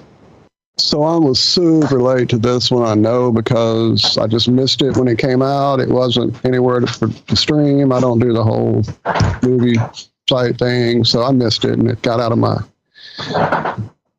watch list or whatever. But I finally watched Gods of Egypt just 2 or 3 nights ago. Have you seen that one, Lucas? We're talking about symbology, dude. Holy crap, the gold and the gods, they're taller than us. All the fucking, like, just you pick a god and they went deep into the symbology. It was pretty nuts. Yeah, if you haven't watched it in a while, refresh yourself while it's on streaming right now. It's pretty crazy. Flat Earth, I mean, the whole 9 yards, you know. And speaking of being large and strength, well, the tree was also, or this axis was seen to separate in some stories. It was actually seen to be the pillar that separated the sky from the earth. So it has this concept of being the thing that pushed things apart but also joins things together. But it's seen as a pillar of strength. It even comes down to some of the things that people were wearing, like top hats, are pillar orientated. It's crazy where you find all this stuff. It really does. There is no sort of part of symbology in society that it doesn't actually touch. But it's just lost for a lot of people because they don't know how to bring it into the concept of polar cosmology, or the flat Earth cosmology. And so that's why I like talking about it, because the more people that understand the symbols that they're looking at and where they're coming from, it's almost like a constant reminder of the place we live. It's really interesting. It's a really interesting change in mentality that happens once you understand some of the symbols and how they all relate together.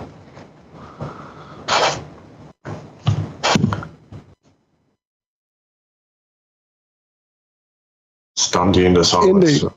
Indeed, no, I was still digging, man. I had downloaded most of Norb's channel back before he was about to dip out, and it's a lot. So I'm kind of digging through things, trying to find that specific Christmas tree video. It's not labeled Christmas tree, it seems like. Maybe it's world tree. I'll have to go find it, though. I'm digging and trying not to get distracted, but, terabytes of stuff.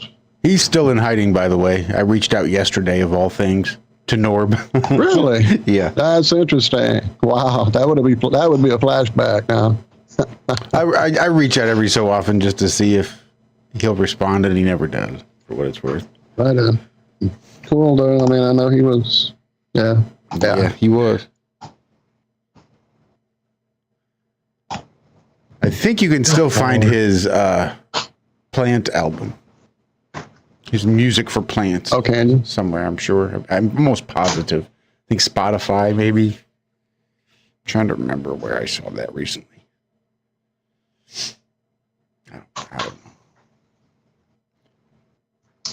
Yeah, so that's what I've been doing. Basically, I've done a heap of research on this stuff. For a long time, I've been trying to figure out what's going on with this mythology and why doesn't it make any sense?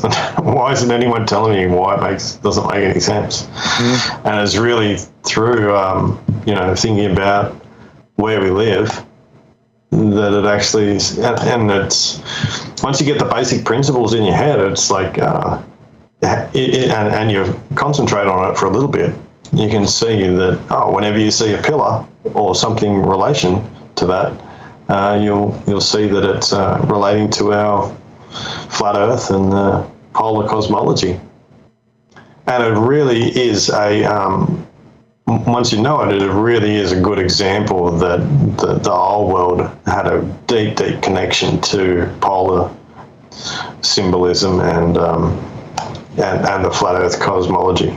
Not just as a light, yes, this is what we live, but it was actually built into how their society functioned as well. The post office, obviously, and those sort of, it's built into cities. You have your city centres and those sort of things. So it crosses many, many boundaries.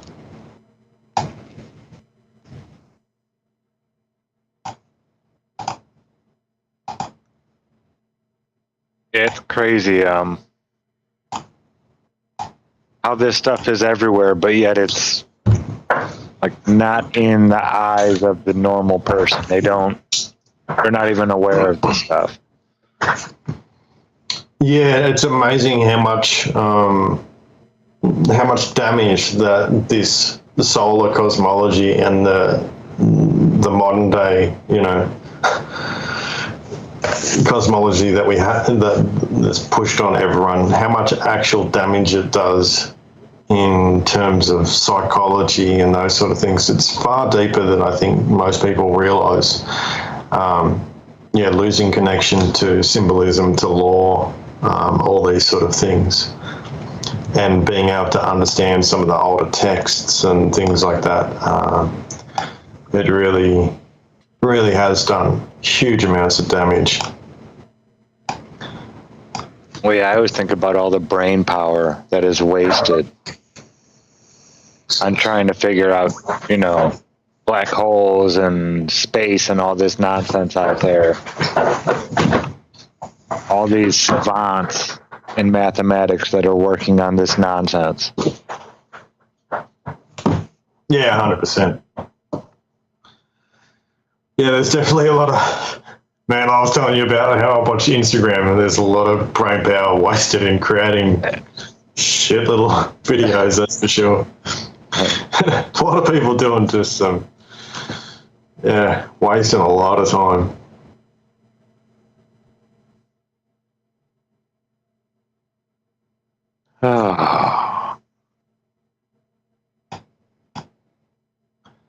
So, did any of you guys catch Austin's last video? No, man, I had to take a nap. I was sleepless last night, so I crashed and it hit me when I got up. It was like, oh, damn it. I know I missed it, and I had, so, yeah. I'll see if I can find it. You talking about the one he did earlier this morning, right? Yeah. Okay, because I saw the one you were on recently, but yeah, I didn't see that one this morning. So straw manning his observation, something like that. Yeah, don't straw man my observations, lunar phenomena, physical objects, levitating. Yeah, I highly recommend people go and check that out. It's good. He's moving leaps and bounds with his ideas and that, and I'm all about it. He's just looking at it logically. Yeah, 100%. And yeah, I know that's one of Cami's things. She's always said that there are physical objects up there. Yeah, 100%. I think the evidence points to it for sure. And I've always said they're physical.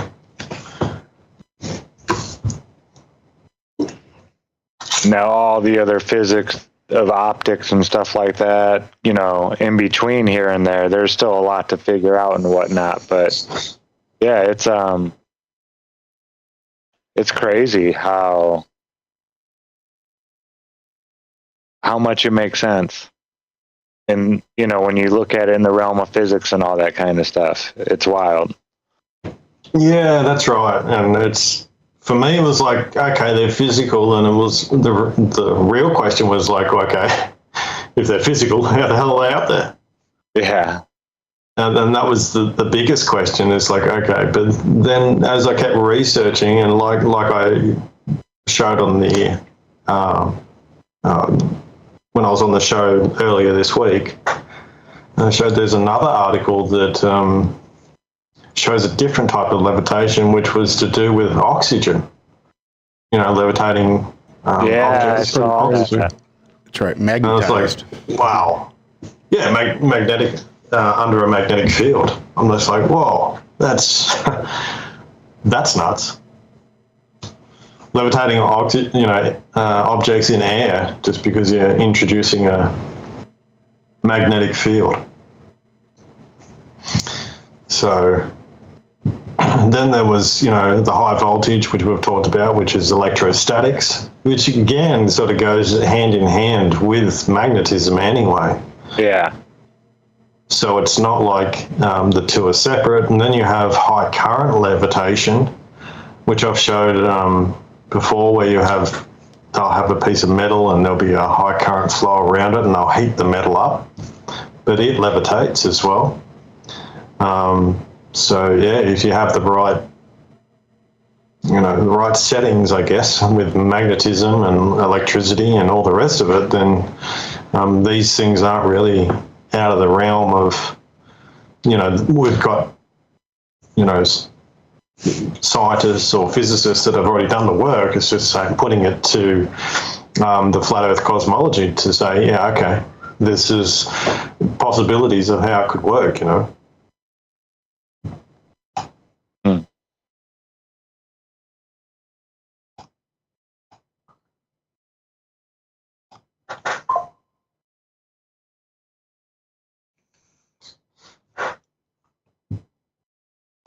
So, yeah, that's what he's been getting into. I thought I'd share that again because it's worth listening to.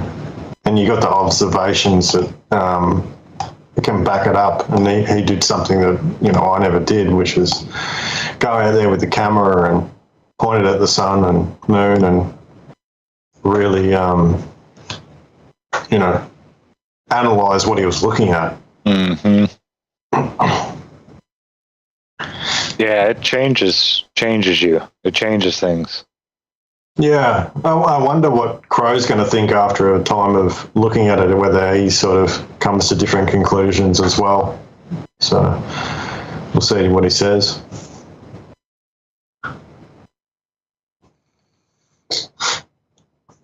But supposedly he was getting a lot of flack for saying his pictures of the sun and that weren't real by a lot of flat earthers and stuff like that. So getting some pushback.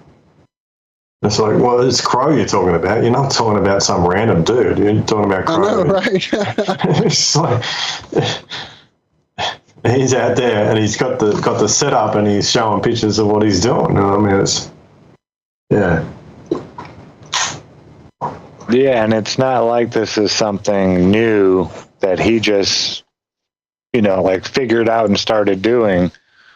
I saw this years before Crow was doing it, when Chris had his setup.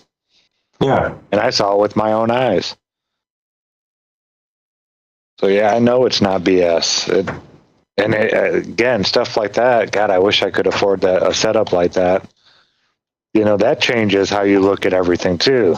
Because you really see these features on the sun that you just can't see with just a solar filter. And you see the flares and all kinds of stuff. It's wild.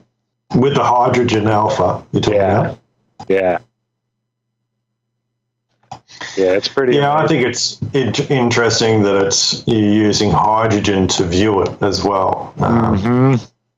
To me, that makes a hell of a lot of sense. There was Rife, Royal Raymond Rife, the guy who did the Rife machine.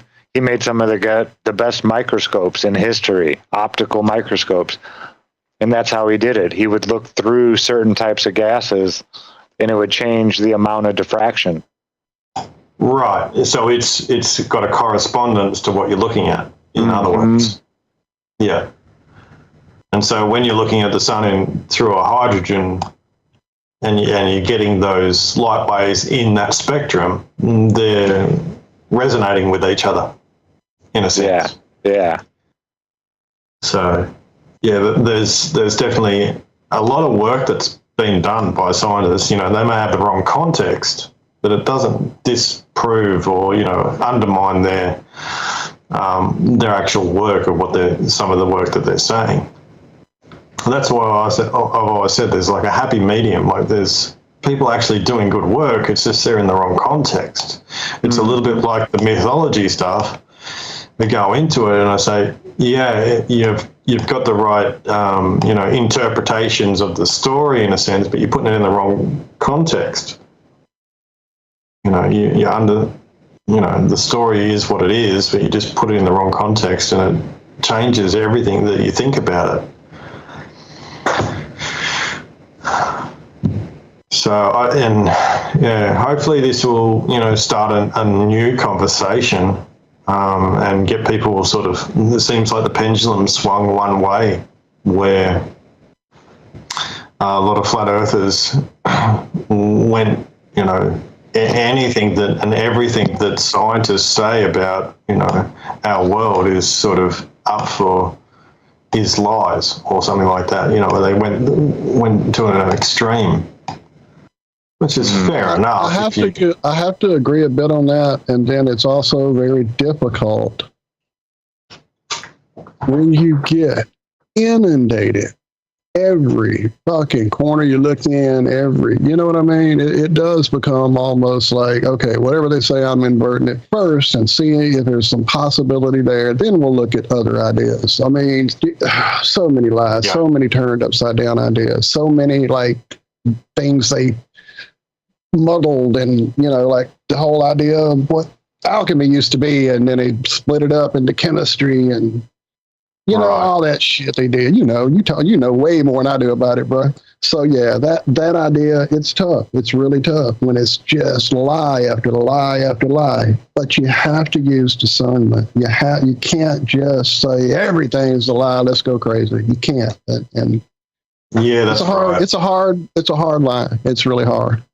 Especially with so much out there now. Even if you take into account the lowly algo rhythms, yeah, there's still so many content creators out there that are making stuff that makes you go, Even people that I had kind of dismissed 8-10 months ago, a year ago, somebody pointed out new things, and I go back and go, well, okay, maybe. That kind of makes sense, yeah. Yeah.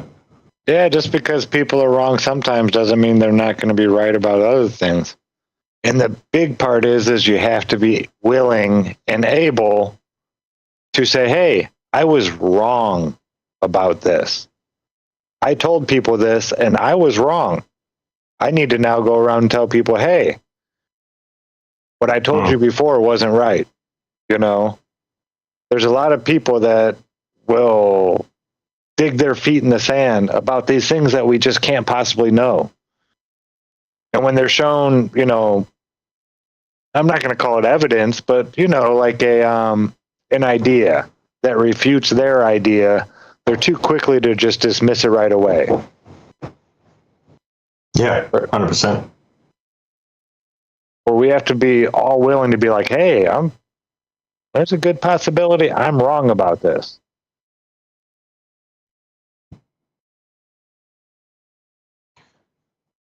Yeah, 100%. Yeah, I try and do that. Try and, you know, say I'm wrong when I get it wrong. Because I do. I get heaps of shit wrong. We all do. But, I mean, that's part of learning, you know, is being wrong and then learning that you were wrong. Yeah, I always look at it like if you're wrong about something, well, you've sort of, you've learned something new, but you've got a new doorway to open. So it sort of it can lead you way, way further just by saying, oh, I got that wrong. And you can open a bunch more doors and it can be way more exciting, you know? Yeah, exactly. If you're not willing to even, you know, admit that the doors are there, you're not going to grow. You're not going to get anywhere.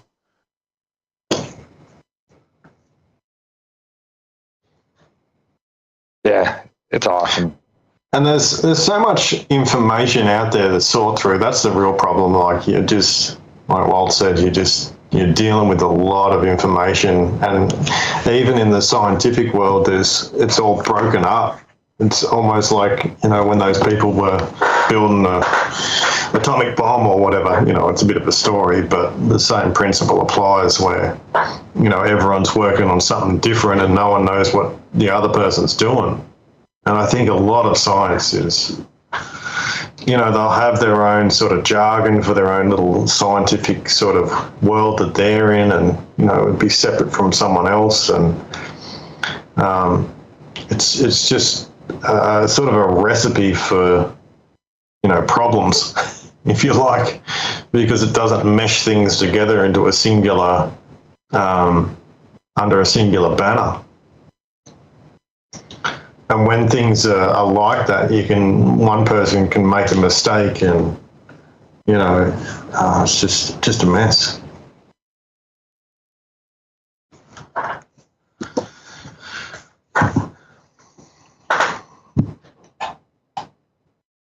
I've always gone, attacked this, well, not attacked, but gone against this, the sun outside the dome and those sort of things, because it just presented more problems than answers. And it seemed like no one was actually addressing it. And there's still a lot of flat earthers that believe the sun is a projection, and it's like it doesn't actually solve any problems by saying that. It may sound good, but it actually creates more problems. Because if you're dealing with a dome, then you're like, okay, then the sun's outside of it, then, how's this heat supposed to transfer through, and what's this dome made out of, and all the rest of it. Like, there's just so many issues that come up from these certain beliefs. Whereas if we can just try and move to something stuff that we do know, it might actually get us a lot further. Yeah. Anyway, I'm rambling. You take over.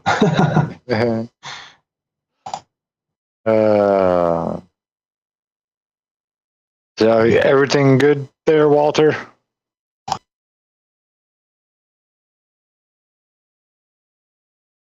Walter?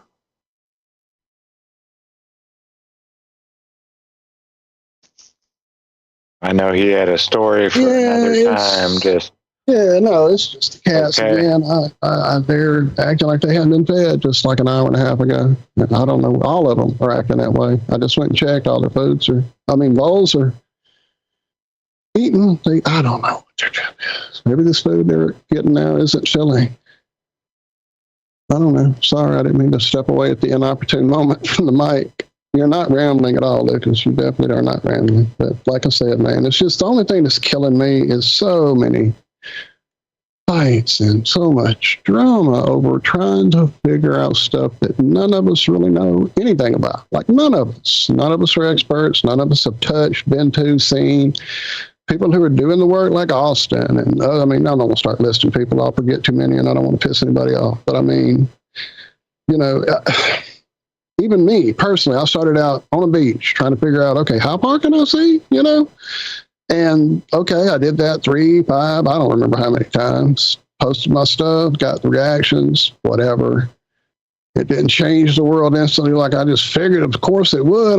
You see it, I see it. What the fuck's wrong with you people? So after that, it was like, okay, let's just talk to other people and get to know folks. And, here we are, ironrealmmedia. But the whole cycle of it, just like with Zack, I know he's as amazingly gung-ho as he is about doing all these things. Even he goes through times when it's just like, how much of this do I need to show people? Fuck, come on, people, look at it. It gets frustrating. It gets discouraging. And then you get somebody new, awesome on, or somebody pops up in the community, or even somebody old comes back with fire into them, and it lights fire into you, and you're building a Rubik's Cube too, So it's a cycle. It feels like to me. It's just, I hate the drama. God, I hate the drama because it's unnecessary. We're all here trying to figure this shit out. We're all mostly adrift and all kind of crap that we're trying to figure through. So yeah, I just hate the drama. So I'm glad the chat here is so chill and the people that show up are so awesome, and we don't have as much drama in any way, shape, or form as a lot of the other places. Yeah, we have a pretty awesome chat. I do declare. I'm still digging for that Christmas tree video. It's a lot of stuff, man. I may not be able to find it. I know exactly which one you're talking about. Didn't he do it?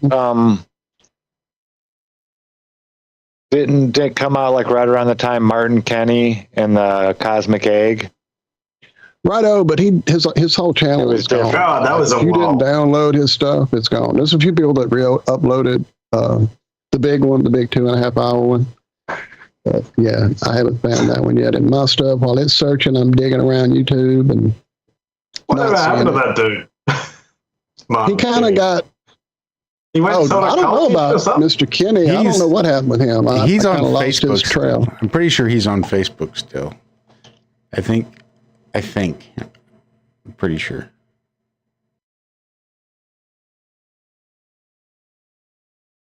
Yeah, right. Yeah, last time I seen he was like, I don't know, joined some cult or something like that. I don't know. I think he's still on Apparently Facebook. I missed that era. I think he's still on Facebook. Okay. We'll leave it at that. Don't want to make him out to be something that he might not be. Yeah, watch out for them cults. Get ya. Yes, he is now Agua Akbal Zizi Pinheiro. Formerly known as no shit. Formerly known as Martin Kinney. Yeah. Whoa. He's a star child for sure. Okay. Wow. Yeah. So yeah.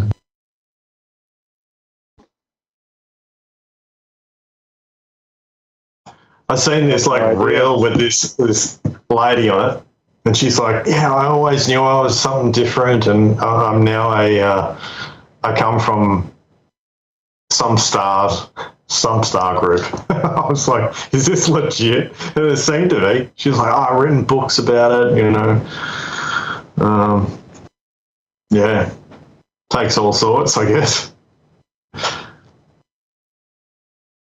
Arcturians and what are the other ones? There's got to be other ones. Pleiadians. Pleiadians. That was what I was trying to think of. Yeah, when I was researching Nibiru, those people were in the circles all the time. Trying to let you know everything's okay and this is all planned, all the truths are going to come out and this and that, yada, yada, yada, where your world leaders are going to all get thrown in prison and kind of like the White Knights.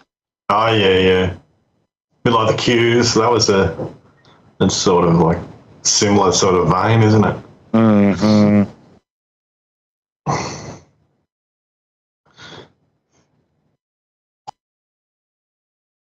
Yeah, it sounds all good and everything, but like the White Knights just doesn't come to fruition. I think they were saying all that stuff was supposed to happen by 2014. As Nibiru was, you know, they were going to be landing and there was going to be, they're going to come out and show that there's evidence of these other people living in these other, you know, from these other solar systems and yada, yada, yada. And yeah. And it's like, what happened to the Q stuff? Was everyone supposed to be arrested and all the rest of it? Is that still going? I think there's still Q people out there. I think so. Yeah. I imagine there would be a few hangers on. I mean, they got more patience than probably most of them. Yeah. You think if anybody has a lead on a story, they could call in? You think they've got a hotline for like Q-tips? Q-tips. Oh gosh.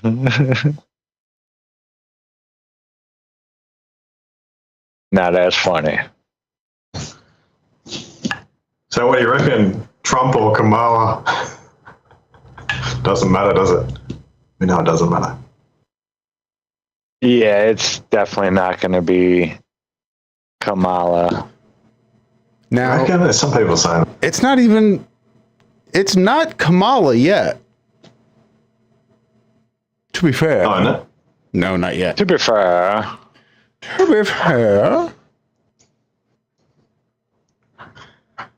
Yeah, she's not actually voted in as the representative. There's never been like a primary or whatever. And that still remains to be seen. There was some speculation as to why Obama was waiting to give his endorsement on the belief that it was going to be Michelle that was going to step in. Or if you want to give it the soft shh, sometimes you can just give it that hard if you want to. But either way, Mikel or Michelle or however you'd like to pronounce that, I think was thought maybe be going to step in. But then, I guess, over the weekend or something, I guess the Obamas made some phone call and gave her their official endorsement, sort of. Oh, bless her heart. I don't know. It's like Billy the Kid said, there's many. Bless his heart. Many a slip twixt a cup and a lip. We'll see.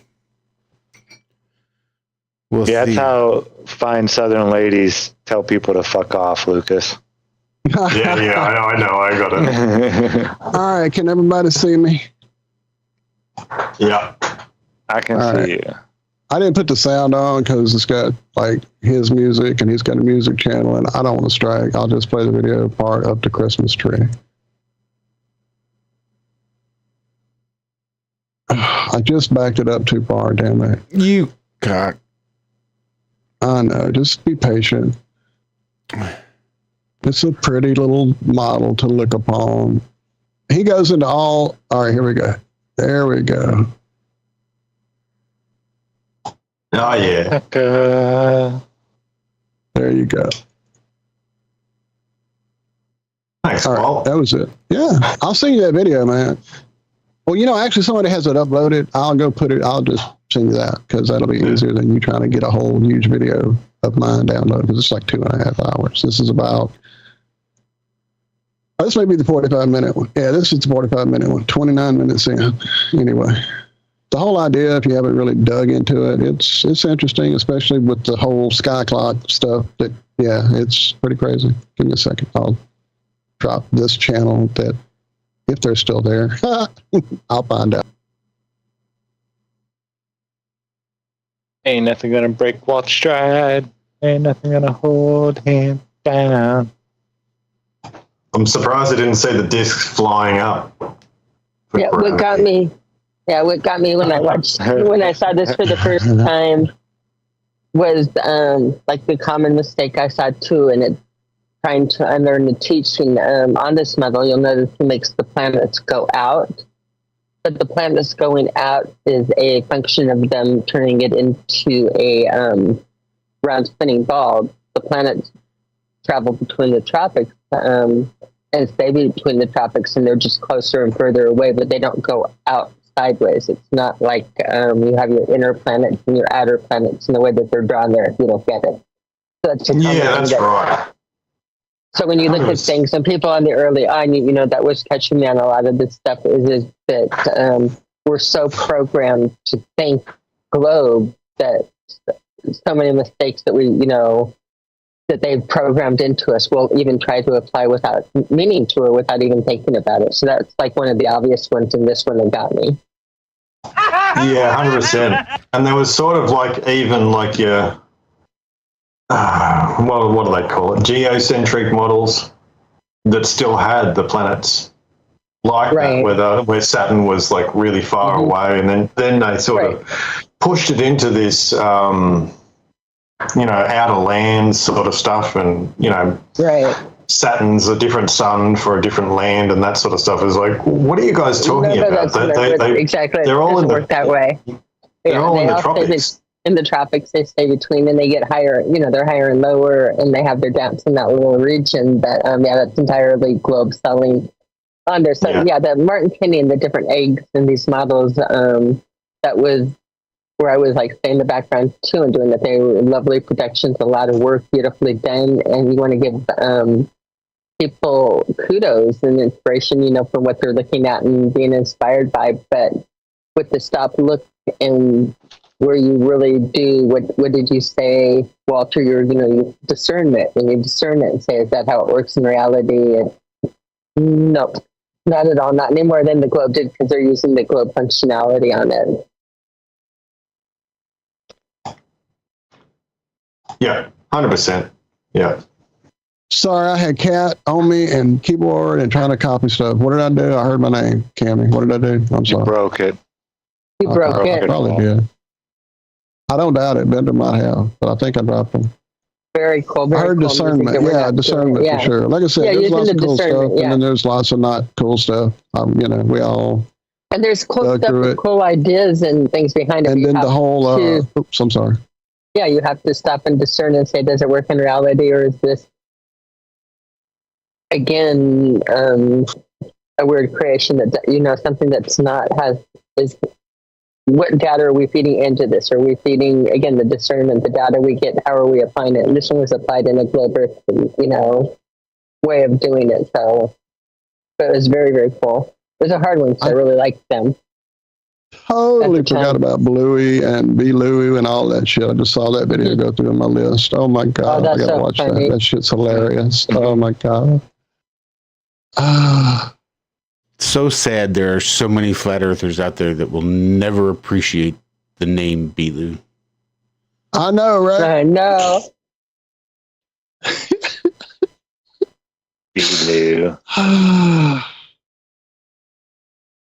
Did I drop it in the chat? Yeah, okay.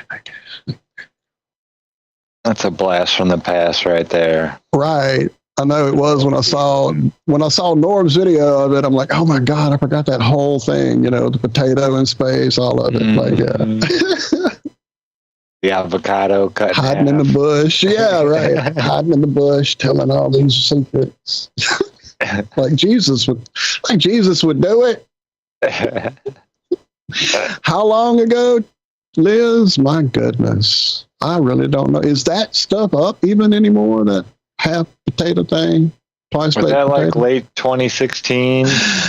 Something early in that area, somewhere around there, maybe. Yeah, I'm not even sure. I don't need it. I'm gonna see if it's even around. Memory. I can't remember how to spell it right. Was it O-U? Sorry, I missed that. Who are we talking about? Bilu. Bilu was an alien shooting somebody in Peru or Colombia, or where somebody down south, they were the extraterrestrials saying that it was like a flat Earth, but it was a flat Earth sitting on like a hemisphere, flying through space with all the planets. Like a little, your classic like little dirt floating in space. Yeah, right? Very much Flat like Earth the Society one. Yeah, pretty much. This is like the pizza pie, except for it had at least the bottom of it, and it was like a flying meteor. It was crazy. But it was anyway. The alien that gave him the information, his name was Bilu, and he was a little hiding in the bushes, Bilu, and that it was a. But it looked like another group, and we're coming up with flat Earth, and they're showing the top of the map looks really good in the flat thing, and then you go and you listen to them, and it's an alien, and it's not a flat Earth the way we think of flat Earth. It was a flat Earth. Again, a meteor with a splat flying. It was even more absurd. I mean, it was, I'm not coming across old Bilu. I'd have to dig through our videos to find that shit.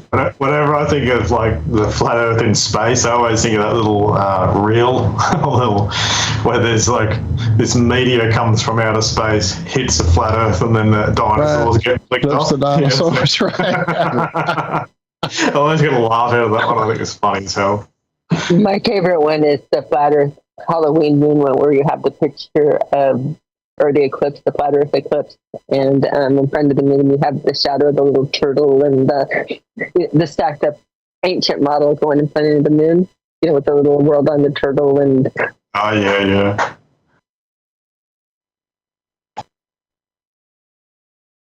Oh no, Liz! I hate when that happens. Liz had a spider on her wall, and when she went to get it out, it disappeared. It has gotten away. Oh, I'd much rather leave them where I know where they're at and keep my eye on them, and then not what if knowing it's where they in are. your hair, Liz? Oh no, they have to be at the stop! outside. No, Stop. don't do that. I know that. Drink out of your mouth when you sleep. If it's on your back, you'll never see it. Yeah, spiders are just little guys. They're all right. Unless they're big. Are they though? I mean, I'm not Yeah, killing them are like I they? used to anymore, but that don't mean I'm chilling and hanging out and got Charlotte on my shoulder or any of that bullshit. I've watched the little cute jumping spider videos, and I'm like, yeah, that's cool for you, but if he comes and jumps on me, I'm gonna have to flick him off real softly and gently. Get the fuck off me! Get the fuck off me! I don't mind most kill him. spiders, except for funnel webs. You probably don't have them over there. But they're I not know really about 'em. around. Yeah, they're not really where I am. But I did see the most horrible spider Oh god! ever. Once Oh, I was driving in the desert, slashing and stuff, and I'm like, what's that? And it was called a mouse spider. Anyway, Let's go see that. it was yeah, pull it up. It is. I seen it in real life, and the pictures don't even do justice. Oh no! Black with red fangs Yeah, and shit. it was Dude, half of it was fuck black, For Walt. half of it was red. that. Fuck that, Lucas. Essentially. Yeah. Yeah, half of it was black, half of it was red, and I was like, oh, it wasn't that big, but I didn't get closer No, than 2 indeed, meters. dude. No, indeed. And that thing looks nasty as hell. Oh So, my God. what's the spider that's the size of somebody's forehead, torso? That fucking what is it? The king, whatever. I don't know. Come on, man! It's one of those reasons I'll never come see you. All those evil creatures you Probably guys up in have the running tropics, around. not down where I am. Australia. What is it? Is it? Let's see. It'll just come up. There it is. Fuck that thing. The huntsman. Oh, fuck those. Oh, huntsman. Yeah. That are the size of your fucking forehead. Yeah. Or your damn. Yeah, you get big ones, but yeah, no, I deal with them all the time. They're all right. Yeah, you enjoy that. Yeah, they're Lucas's buddies. Yeah. Yeah, they're harmless. I don't touch them or anything, but yeah, they're always on the trees I'm working on. Oh, indeed not. Or around the house or whatever. Yeah, no, Lucas, I love you, but No, man, I got nothing on that mouse spider. Or a no, funnel. that too. Oh, now that you've added that to the nightmare fuel of Australia, yeah. Yeah. Like, Thanks, Lucas. every No, crazy nightmare creature that the creator decided to experiment with. He tried it out in Australia first, and oh fuck that, it's got to stay here. I'm not letting that get out of Australia. Go look at camel spiders. Oh, yeah. Mm-hmm. Yeah, more nightmare fuel. Fuck that. I'm not even looking that one up. See. If the chat starts dropping off after this, Right, I see Liz is having nightmares. 17 Joy is just laughing because we're nuts about spiders. So, and again, I started saying hey to folks in chat and I missed it. So my bad. I'm here. Hi. So earlier this morning after the show, I had read a part. Where's the book? Did I really take it out of here again? Damn it. Okay, so an author I really like does extensive research into things when he writes books. And this book is about Native Americans, about the Black Hills, about the Six Grandfathers Mountains, which became Mount Rushmore, and it's a whole thing. But the history of one of these people in the book goes all the way back to like the time of Custer and Sitting Bull and all that. He was born in that time. And so the history that he's talking about in the book and remembering, and there's a character in the book who's writing stuff, historian in the book, who talks to him, and so that makes him recollect a lot of stuff in the book too. And so the historical accuracy is mentioned many times by like people in the blurbs and on the back of the book and all that. And it talks about this ritual that Sitting Bull is going to dance, and how it's got all these different, people from different nations that have come, and it's a big to-do. And part of it is to go choose a certain type of tree, and it has to be a certain height and a certain age, and only these virgins can cut it down, and when it falls, the warriors have to catch it. It can't hit the ground and carry it to where the teepees are going to be set up. It becomes the central pole for the medicine house, and there's this whole like consecration that takes place with this pipe that's a calf bone pipe that's been in the nation for like 12 generations. And when they're doing that, they're blessing the 4 directions of the flat earth. Like, what? That's awesome. And they talk about the history of these people, saying that they came from the inner earth. They came from in the earth, the flat earth. And they came out of this place that's called, what is it again? Is it the breathing hole? Right. It's the breathing hole, because these winds come from it. And I know you've heard the whole thing about the ant people bringing the Native Americans out of the earth after the resets. Or maybe you haven't heard any of this. I don't know. But it's just interesting at the point where, there's a lot of debate back and forth about titans and giants and whatever. And the mythology is that the first creatures that came out of that breathing hole were elephants. Elephants who were the size of ants compared to, and then there's all these Indian names for their gods. I can't pronounce it all. Yeah, it's just like really crazy shit. It's really making me want to go dig deeper into all this stuff. Yeah, well, have you ever looked into Native American stuff? I'm just wondering. Sorry, what'd you say? No, that's not something I've really encountered too much of. But yeah, it does sound like a ritual in regards to the central axis, for sure. Righto, exactly. Especially if they're setting it up to be, the central hub of their town or something like that. Again, like similar to how post offices were set up, they were like the central hub, or even judicial sort of stuff. And this relates back to the threshing floor again, where people would meet at the pillar and those sort of things. That agrees 100%. And I think once people get to know some of the symbolism and keep an eye out for pillar symbolism, especially, they'll find it in lots and lots of different places.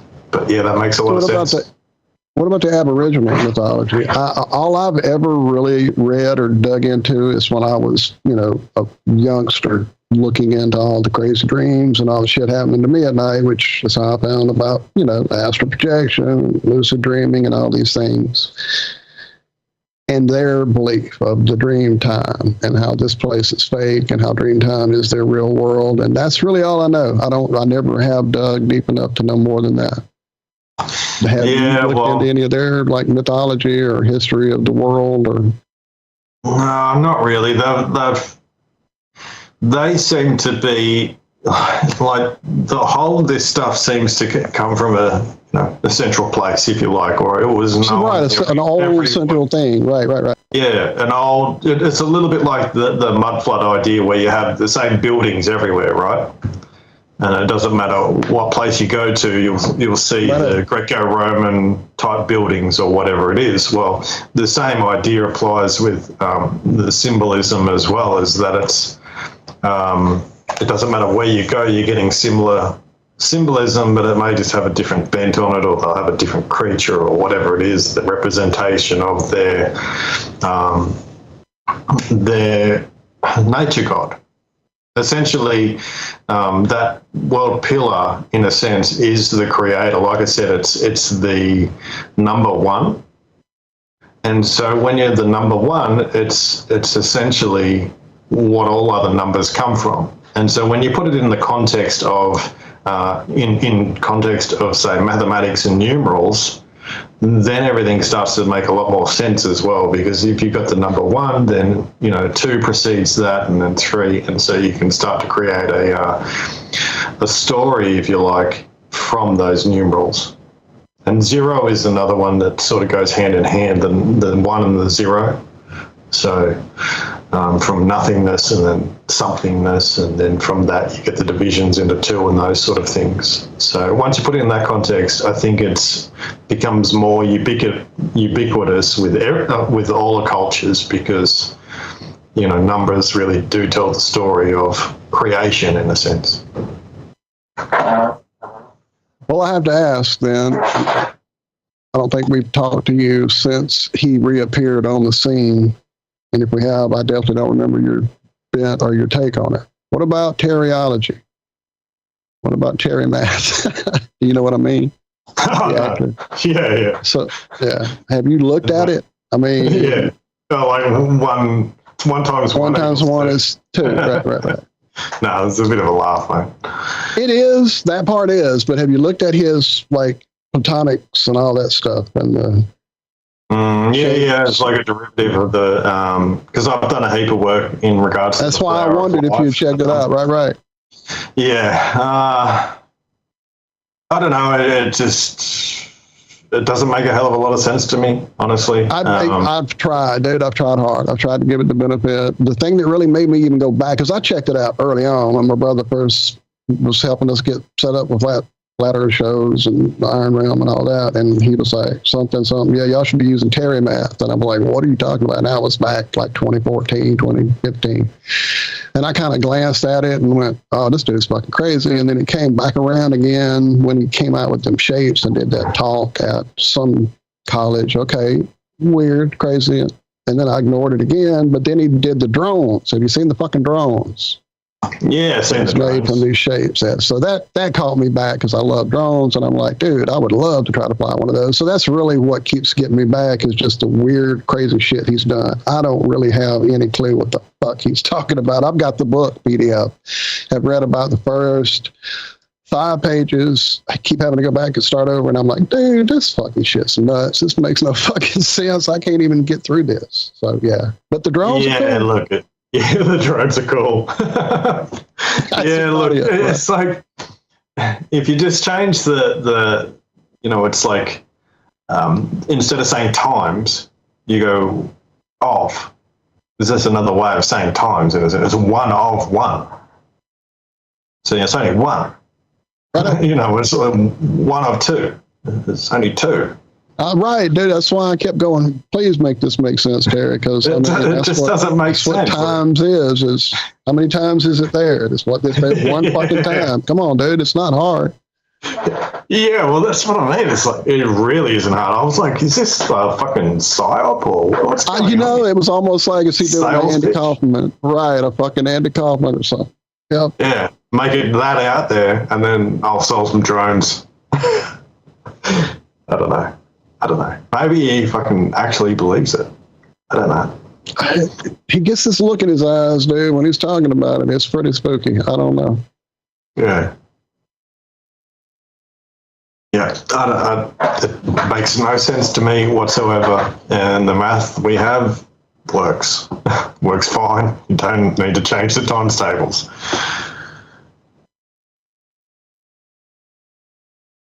Imagine trying to build something with it, though. Or order parts. Every time every time I need a part, I gotta order it, and you're like, I only want 1 of it, and then you send me 2. How many drones you need? Well, I just need the 1. Okay, here's 2. Wait, what? Yeah, exactly. So I see in chat Robert Page asking, has anyone heard of the Realm of 11? No, Robert, I'm looking it up, and I'm guessing it has something to do with the 31 planes of existence or not. Am I completely off? Anyone? 11 is, again, another symbol of polarity, 1 and 1. So masculine and feminine. Right. It's actually, you can think of it as a symbol of Trinity as well, just like you can think of 10 as a Trinity, which is a little bit different, but it's basically, say you have 1 is one polarity and the 0 is another polarity, off and on, if you like. Right. Then you join it into one number, which is 10. And so by joining it into one number, you've created like the third thing, which is there, but it isn't there.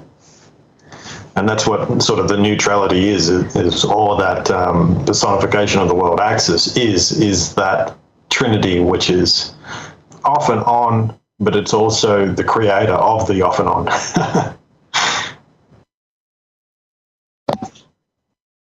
I'm digging through all these different links, and I'm getting more about the 31 planes, but I did find one talking about the 11 dimensions of the astral and ethereal planes. Again, that may be something I read 100 years ago as a kid, but it just didn't stick, because to me it was way more than 11. way more.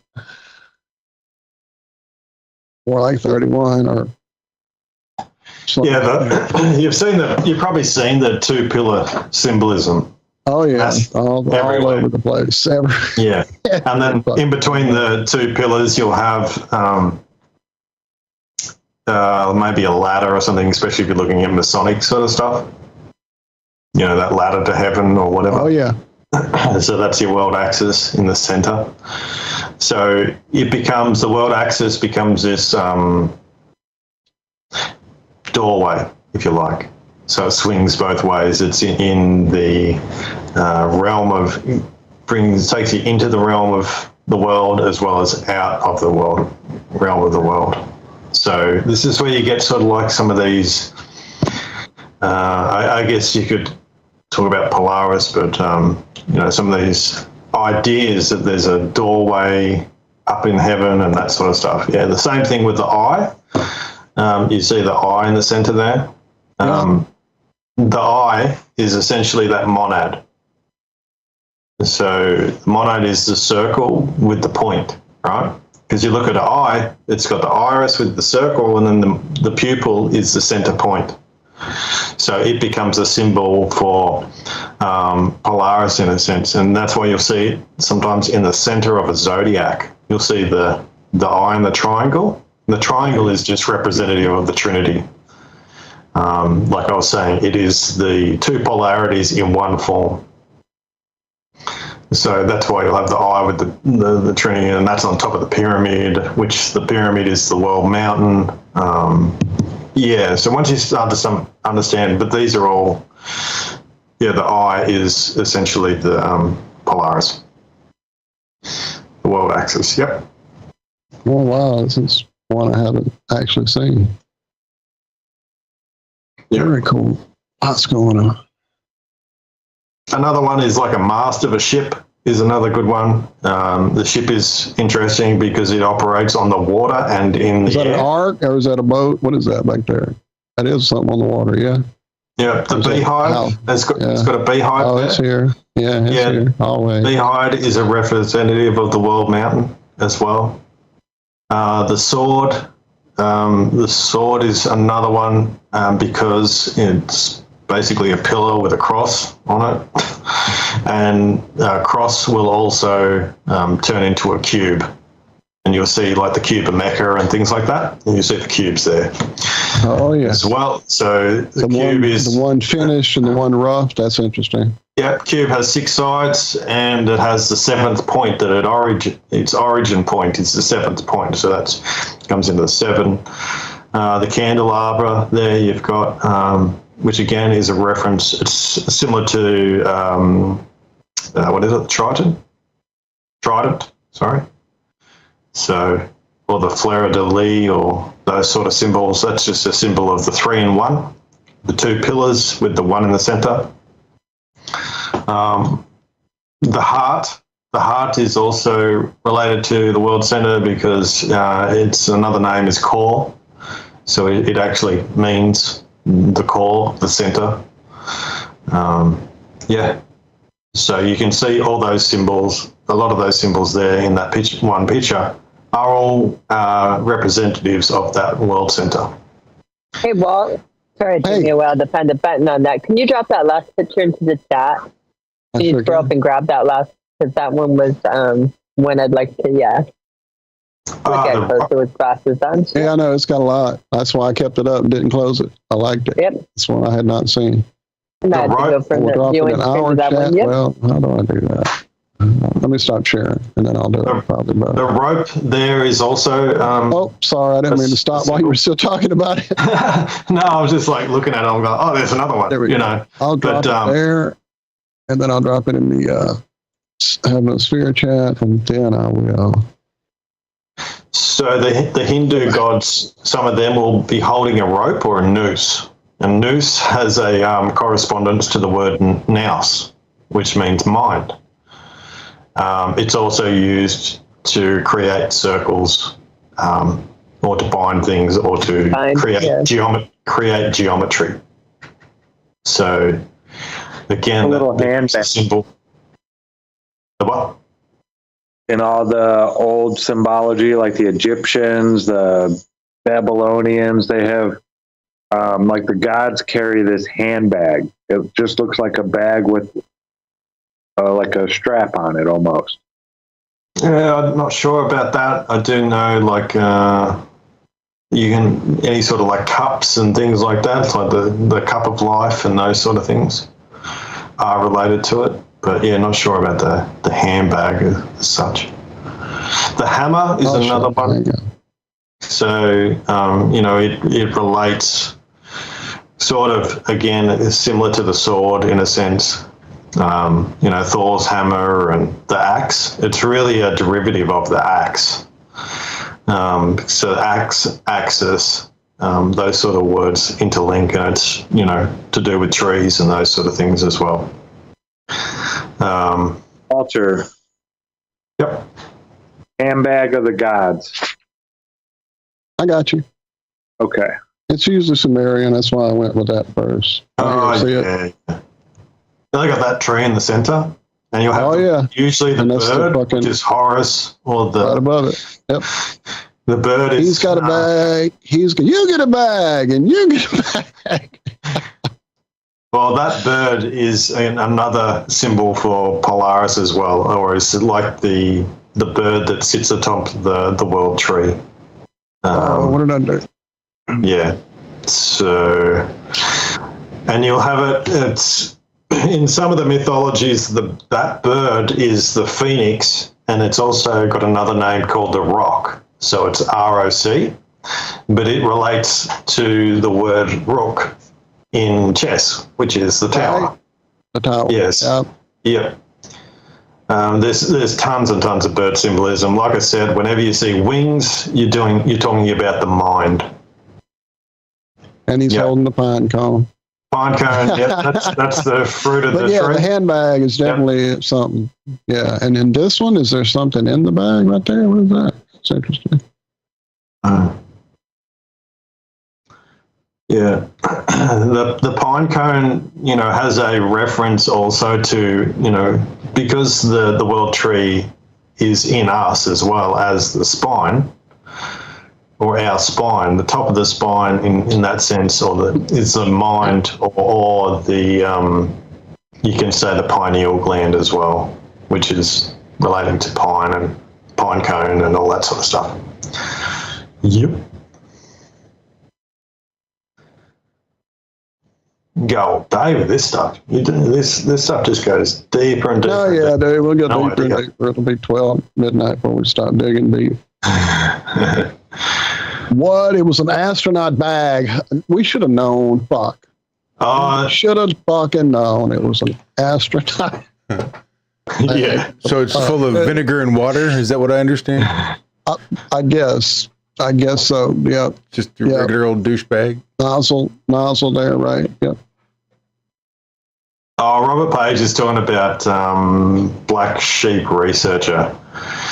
Oh, look, he's got some stuff that's like his research is some of it's okay, but because he misses, like the one where he talks about Janus.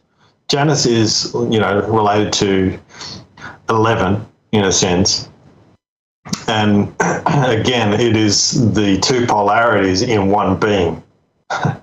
So again, Janus is just another representative of the personification of the world axis. And he has the keys to the door. The door is, like I said, was talking about the door, which is between the two pillars, right? Related to January, right? I might be in a water go. Capricorn. Capricorn is corn is related to horn. They're the same word. Corn and horn are actually the same word. So cap is the top of the horn. Cap of the, and it's exactly the same word as what's it called? The cornucopia. The horn of plenty. Yeah. So yeah, like I said, number one, the horn is, or the tree. They all have they all intermingle. Same with the stag, because stag moon is related to stick. So yeah, whenever you're dealing with horn, you're dealing with, or see horns, you're dealing with another symbol for the world axis. Okay, repeat myself. But yeah, that's what it relates to. That's why, also the goat, the Polaris was known as the goat star, because they would see that the goats would climb the mountains right to the top. Yep. Add more on that. Let me try and pick a visual for you. A visual, sorry.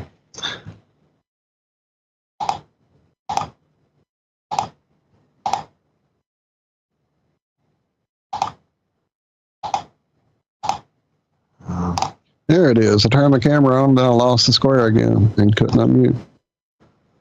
Oh, what? Yeah, I love this. Yeah, so this is what I put together, and each one of these I've done a little write-up for each of the symbols and how they relate to the world axis.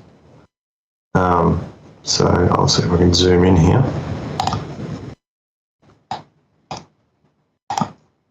But I try to put them in some sort of order where they're sort of similar to each other.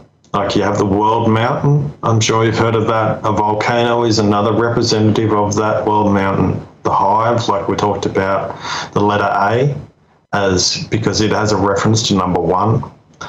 The stone, sometimes known as the, what's it called? Omphalos stone. So people can look that up, the Omphalos stone. Again, this can be a stone, a cube, all that sort of stuff. And that is the magnetic center, the magnetic stone in the center of the world. It's sometimes seen as a jewel, especially sometimes this can be seen as Polaris, a jewel of heaven. The pillar, obviously, and that relates to, say, sundials and those sort of things. So, and also, interestingly, if you point the pillar of the sundial towards Polaris, you'll get world time. Space and sky is a representative. Like I said, the pillar pushes apart it creates space by pushing apart the heavens from the earth. The number one, the staff, the tower, the tree, and obviously you get the fruit from the tree, the golden apples or whatever have you. The letter I and J obviously corresponds to it. The dot on the I is Polaris. The fairy's wand. The arrow is a good one, even with the bow. Again, the sting. So something sharp, pointed, anything pointed, stick, whatever. The letter L. Lightning is a good one because it connects, and you'll see this in superheroes and all the rest of it. used everywhere in symbology. It connects the heaven to the earth, right? A lightning bolt strikes the earth. Caduceus, this is a what I call symbol stacked. So there's multiple symbols in one symbol. So it has the serpent, the pole, and the winged disc, which is your winged, just representative of mind, essentially. The vine can be seen as one climbs the tree. Smoke is another one that raises to heaven. The axe, as in axis. The nail. Again, the pole star was sometimes known as the nail star because it's like the pinwheel, right? You hammer the nail in and it holds the pinwheel from moving around.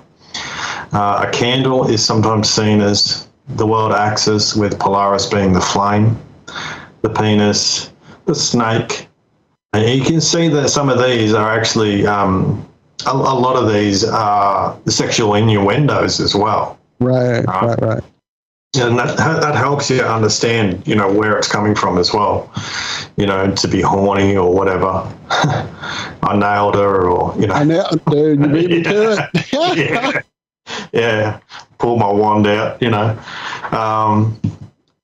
So yeah, and it was seen as the creative force in nature. So it's not, But in this sort of sense, it's masculine, but it's also, like I said, it's number one. You can't say the number one is masculine or feminine because two comes out of it. You know what I mean? So, but generally it was seen as male. The cornucopia, like we just talked about, the spine, the sword, the cross. That gives you the four elements. The point in the center of the cross is the world axis. The ladder, again, you're climbing the ladder to heaven, Jacob's ladder, that sort of thing. The stag, that has etymology related to a tree. The pen, this goes into deeper stuff with, writing and feathers and that sort of stuff. So this can be sort of linked together. But pen, penis, pinus, all those sort of words together, and pan, obviously. Midday, midnight. Standing on one leg, sometimes you'll see that in certain pictures, or balancing like a ballerina.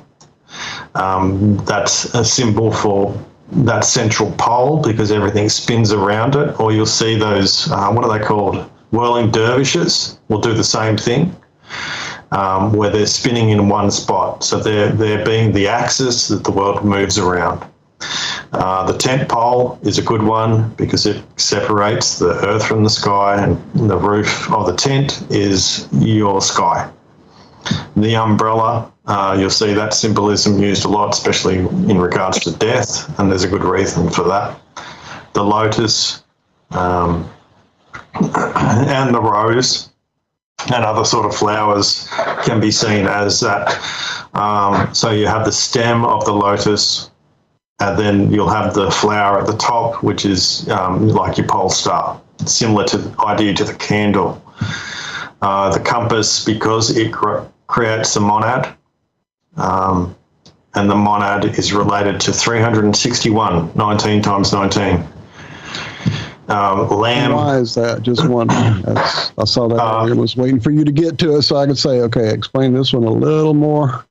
Well, you have 360 degrees, and then you have one left over, which is the point in the center. So Terry math? I mean, why is that? 360 degrees plus the one in the center. Plus so the that's monad. related. Okay, got it. That's the monad. 360 degrees plus the one. So that's why it was regarded as special. And 1919, you'll find that encoded in a few different things. Yeah, depends how deep you go. The lamb is a really good one because it has correspondences to the 361 in Greek gematria, but it also has, it gets changed because of a translation from Aramaic to, I think it was Hebrew to Aramaic, there is a translation problem between, they're very similar words in regards to lamb, and lamb basically translates over into word. And so you'll find a lot of these personifications of the world axis are related to giving language and mathematics to man. They are, and word is also related to law. They're giving law to man as well. The shepherd is a really strong symbol. Sometimes you'll see the shepherd with the lamb on his shoulders. And so it's the shepherd holds the monad above his head. It's a similar idea as Atlas. But the shepherd is the, you can see the whole of the stars moving around that central point. So each of the stars is like a flock of sheep that are moving around the shepherd. Pi, obviously, with the circle and the cut. The wreath, this is all circular sort of motifs, and that really is one derivative of the sky. So it's because you've got the monad is Polaris and then the sky of heaven. So a wreath, giving someone a ring for marriage and stuff, is binding the polarities together. The Ouroboros, again, infinity, that's joining two polarities together. The wheel of heaven. The labyrinth is a good one as well, a good motif. When you go to the center of the labyrinth, that would be the center of the sky. The shield, another representation of the monad. The egg and the nest, another representation. The halo, a lot of people will say that's sun symbolism, but it's actually related to the sky. And so they're using the head as the central point. So it becomes a figure of the world axis. Threshing floor, the mill, and then the products from it have little stories that associate to these farming practices. The ox, like we talked about before, as the beast of burden that moves the mill, and the horse that works on the threshing floor. The unicorn is a composite image, basically, and that's joining the horse motif, so the power, and then you're joining a horn together. So that's how you get that. Pegasus, again, it's a composite symbol where you're joining the horse and mind, or the wings. So joining them together. Same with the centaur. That is a composite. Centaur and center, same word. So the chariot driver. And I love the stylized centaur you drew there. That's fucking great. It's like 5 lines or something. Yeah. The chariot is a good one because the charioteer stays still while the horses move around. So he's like in a still position. Throne, obviously you can change most of the words, letters and things to get north and that sort of stuff out of that. So the throne of heaven is your north. The 5 star is really in relation to the 4 elements plus the 1, or the central point is all elements combined. Think Avatar. You know what I mean? When Last Airbender sort of style, where he's got all 4 elements into one form, he's the 5th. Or you can think of the 5th element, ether, right? Fire is another one relating to the hand, 5, those sort of things. And the hand is, like I said, to do with 5, and sometimes you'll see it as the hand of God, right? And sometimes I'll have an eye in the center of the hand, so that's a composite image of using the eye and the hand together. Like I said before, the door of heaven, the Polaris, and that is seen as a door because it's sort of the entrance and exit to the eternal. So you're coming into the world of change and then going back out of the world of change. This relates to blackness, nothingness, stopping, the dead center. So death becomes a part of this, but also life. So it's not just one or the other, it's both. But I just put them in as good examples. Sundial, obviously, 365 days. So this is encoded in a lot of places, and that just means a full circuit. So it's the whole. Clock, obviously, the hourglass. These are time-based, compass pointing to north. And cross, again, becomes the number 10. Cross keys, those sort of things, swastika. Peace is the Trinity into one. The top, spinning top, that's a good reference to the movement of the heavens around over a single point. The goat ran, I won't spend too much time on that, that's fairly in depth. The bird, obviously the crow, the crown, crow, and that relates to the crown, but the bird is also the rock, the phoenix, the eagle, the falcon. Hair as the top of the head. The heart, as I said before, with the core, or the core of the center relates to the center. So does rose. You can change the letters for rose into eros, which is the god of passions and love, another personification of the world axis. That's why you give the red rose to your loved one or whatever for Valentine's Day. It's related to eros.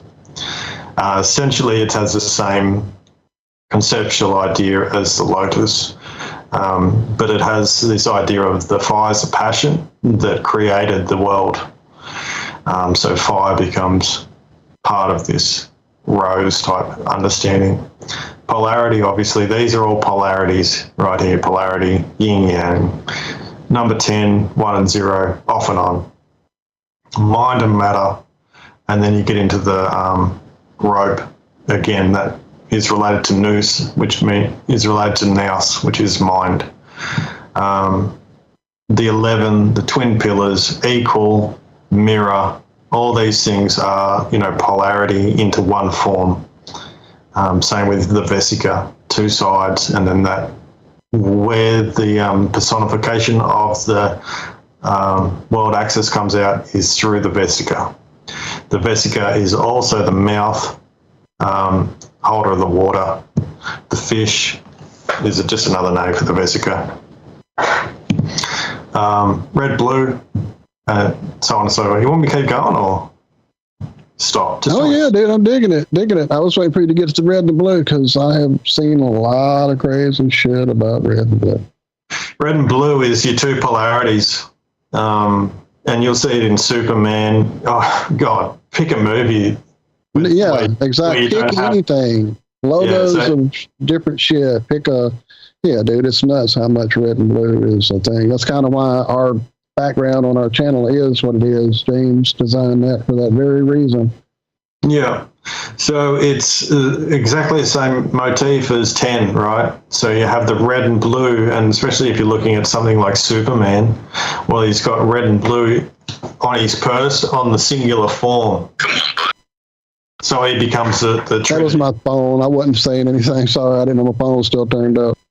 That's all right. So the red and blue joined together to create the purple, which is the color of royalty. Triangle, obviously, this is the 3 into 1. So like I said there, the red and blue, which is your positive and negative, into one form represents the whole of creation in a sense. This would be, say, sky and earth. You put it into one form, and it's actually a trinity because you've got two polarities into one. So you're counting the whole as a one in itself, in a sense. And so that becomes the triangle or the trinity. The Eye of Providence, which you may have seen many, many times, is a composite image of the triangle representing the trinity and the eye. All right, so the eye was over here. I might have missed that. But yeah, the eye is the monad.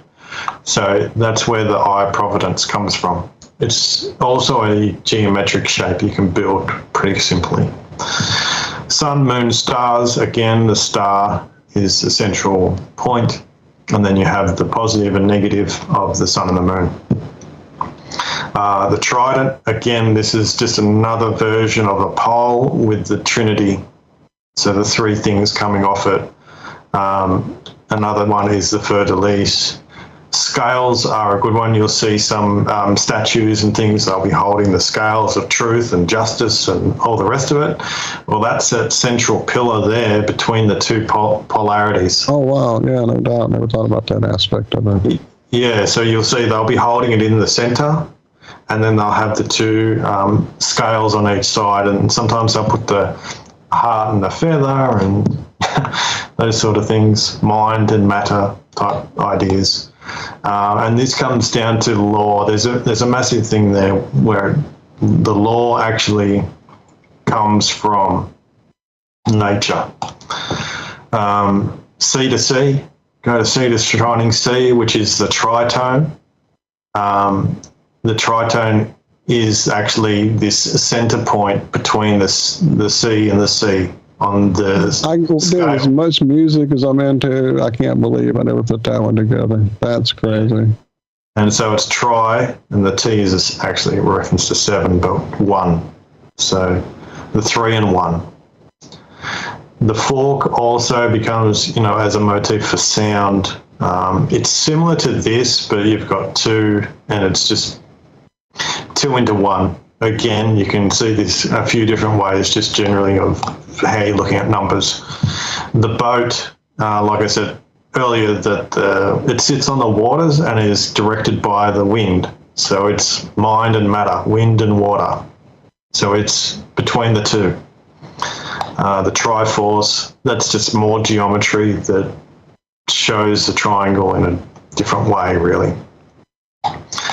Bridge motifs, crossing, like I said, doorways, bridges, all that sort of stuff, where you've got 2 pillars and then the central.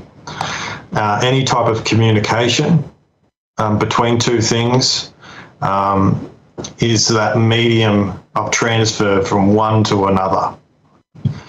Sunrise, sunset, so again, looking at polarity.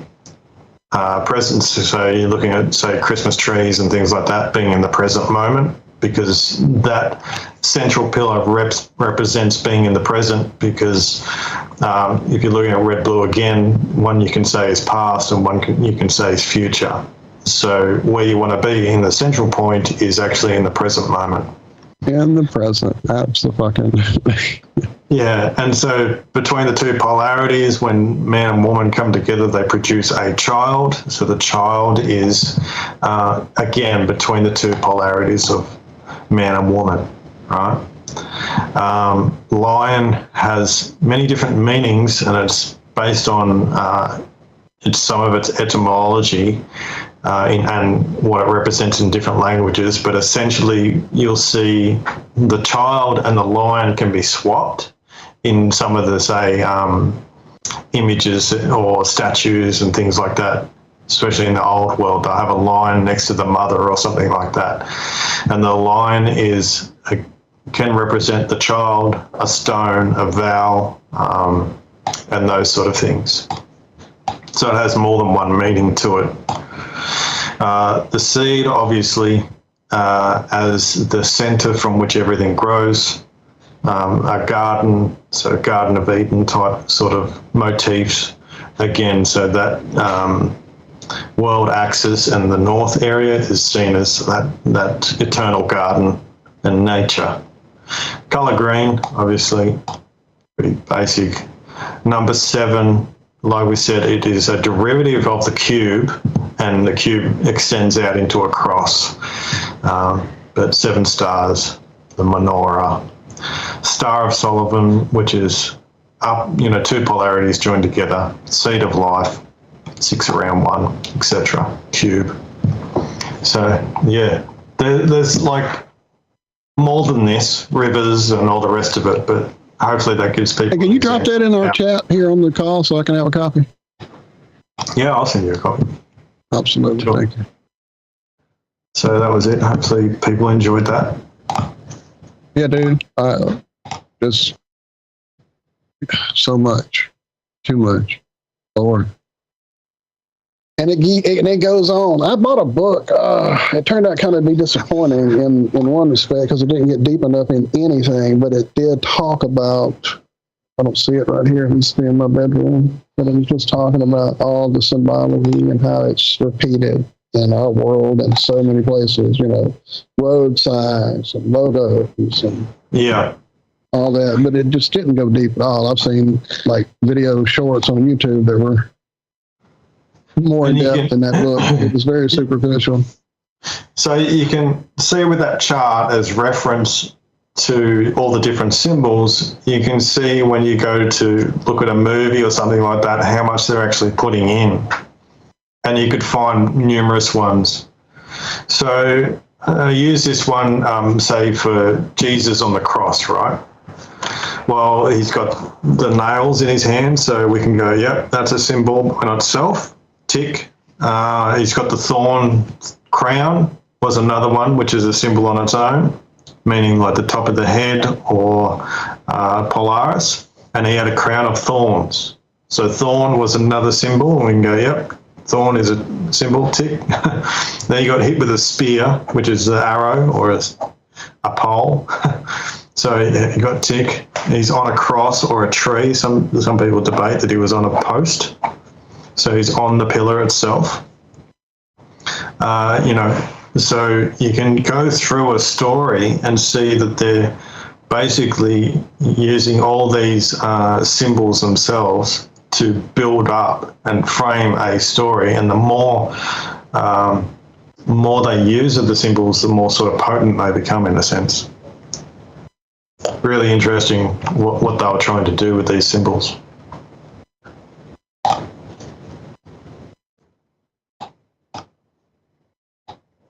Yeah, no doubt. Oh, sorry.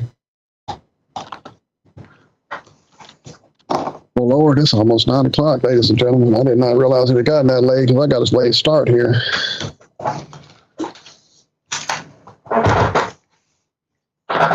It's on time. Yeah, we got ourselves. I didn't hear you, Zach. Late start.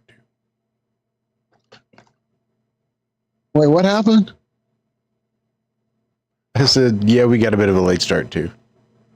Zach said, I think Zach said, yeah, it's about that time. Or almost about that time, or almost that time. Something to that effect, I think. Almost that time. I actually thought you said we got a strike, and I'm like, what? How? What did we do? Lucas struck us? Right.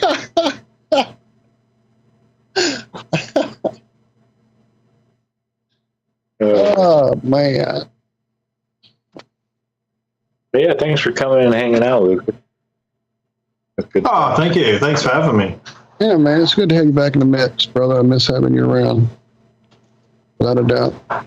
And it's good to see you hopping around on other channels as well. Yeah, I seem to be getting a bit more busy with this sort of stuff, don't I? Anyway. Well, there's that cycles we were talking about earlier, Yeah, a lot of other things, a lot of other irons in the fire. I know that, my friend, without a doubt.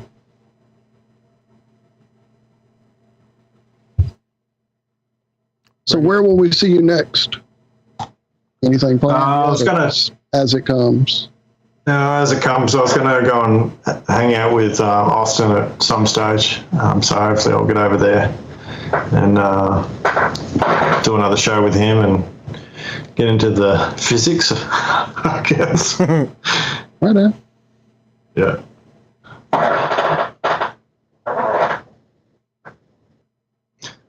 Yeah, well, I hope people enjoyed it anyway. Hopefully they got something out of it and see how symbols relate to the flat Earth. I mean, for me, it's amazing. Right, Zach, Lord, Austin's already shouting you out in chat, talking about that Lucas gravy. Ew, that's gross. Even as I said it, I was waiting for Josh to knock it over the fence. Oh, my goodness. What? I didn't know Roddy Piper had joined our chat. What's up, Roddy? And Pablo's stuff. Good to see people I'm not seeing all the time. I mean, it's always good to see the people I do see all the time as well. I just mean it's good to see new people showing up. Thank you.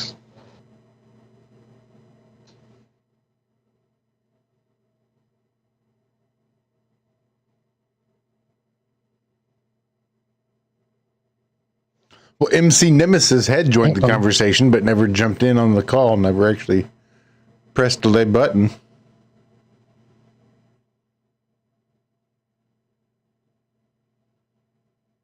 I'd say you missed your chance now. Yeah. Maybe next Friday. Yeah, maybe. Maybe if I can remember, I'll start keeping the flat line open.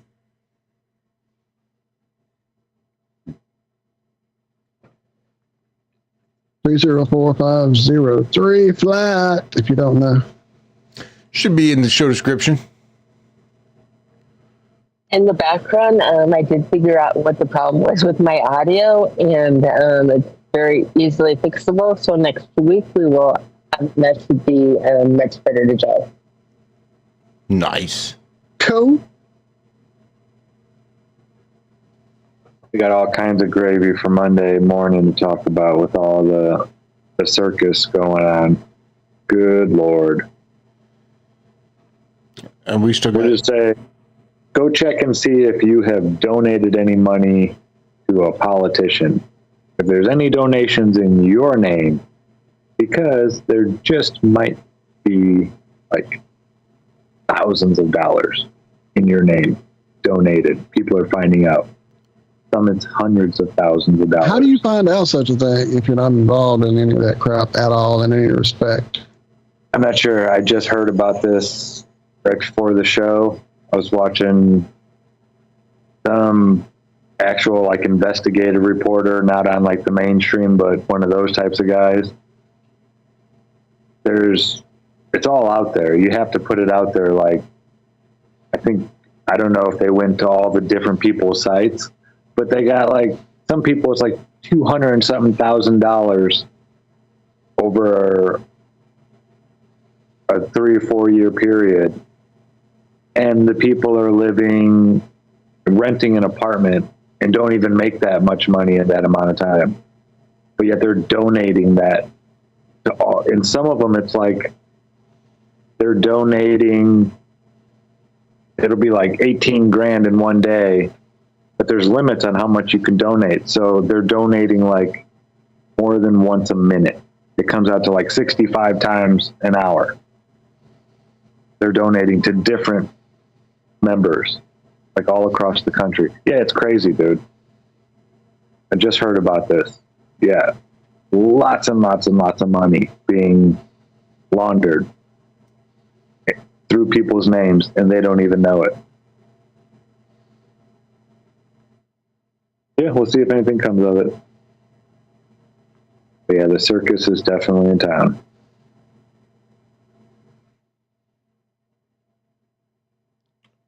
Oh, yay.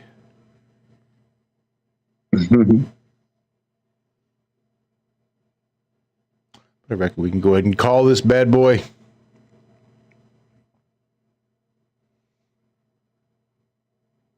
Well, again, thank you, Lucas, and thank you all for forgiving my lateness. Oh, no everybody in worries. chat, yeah.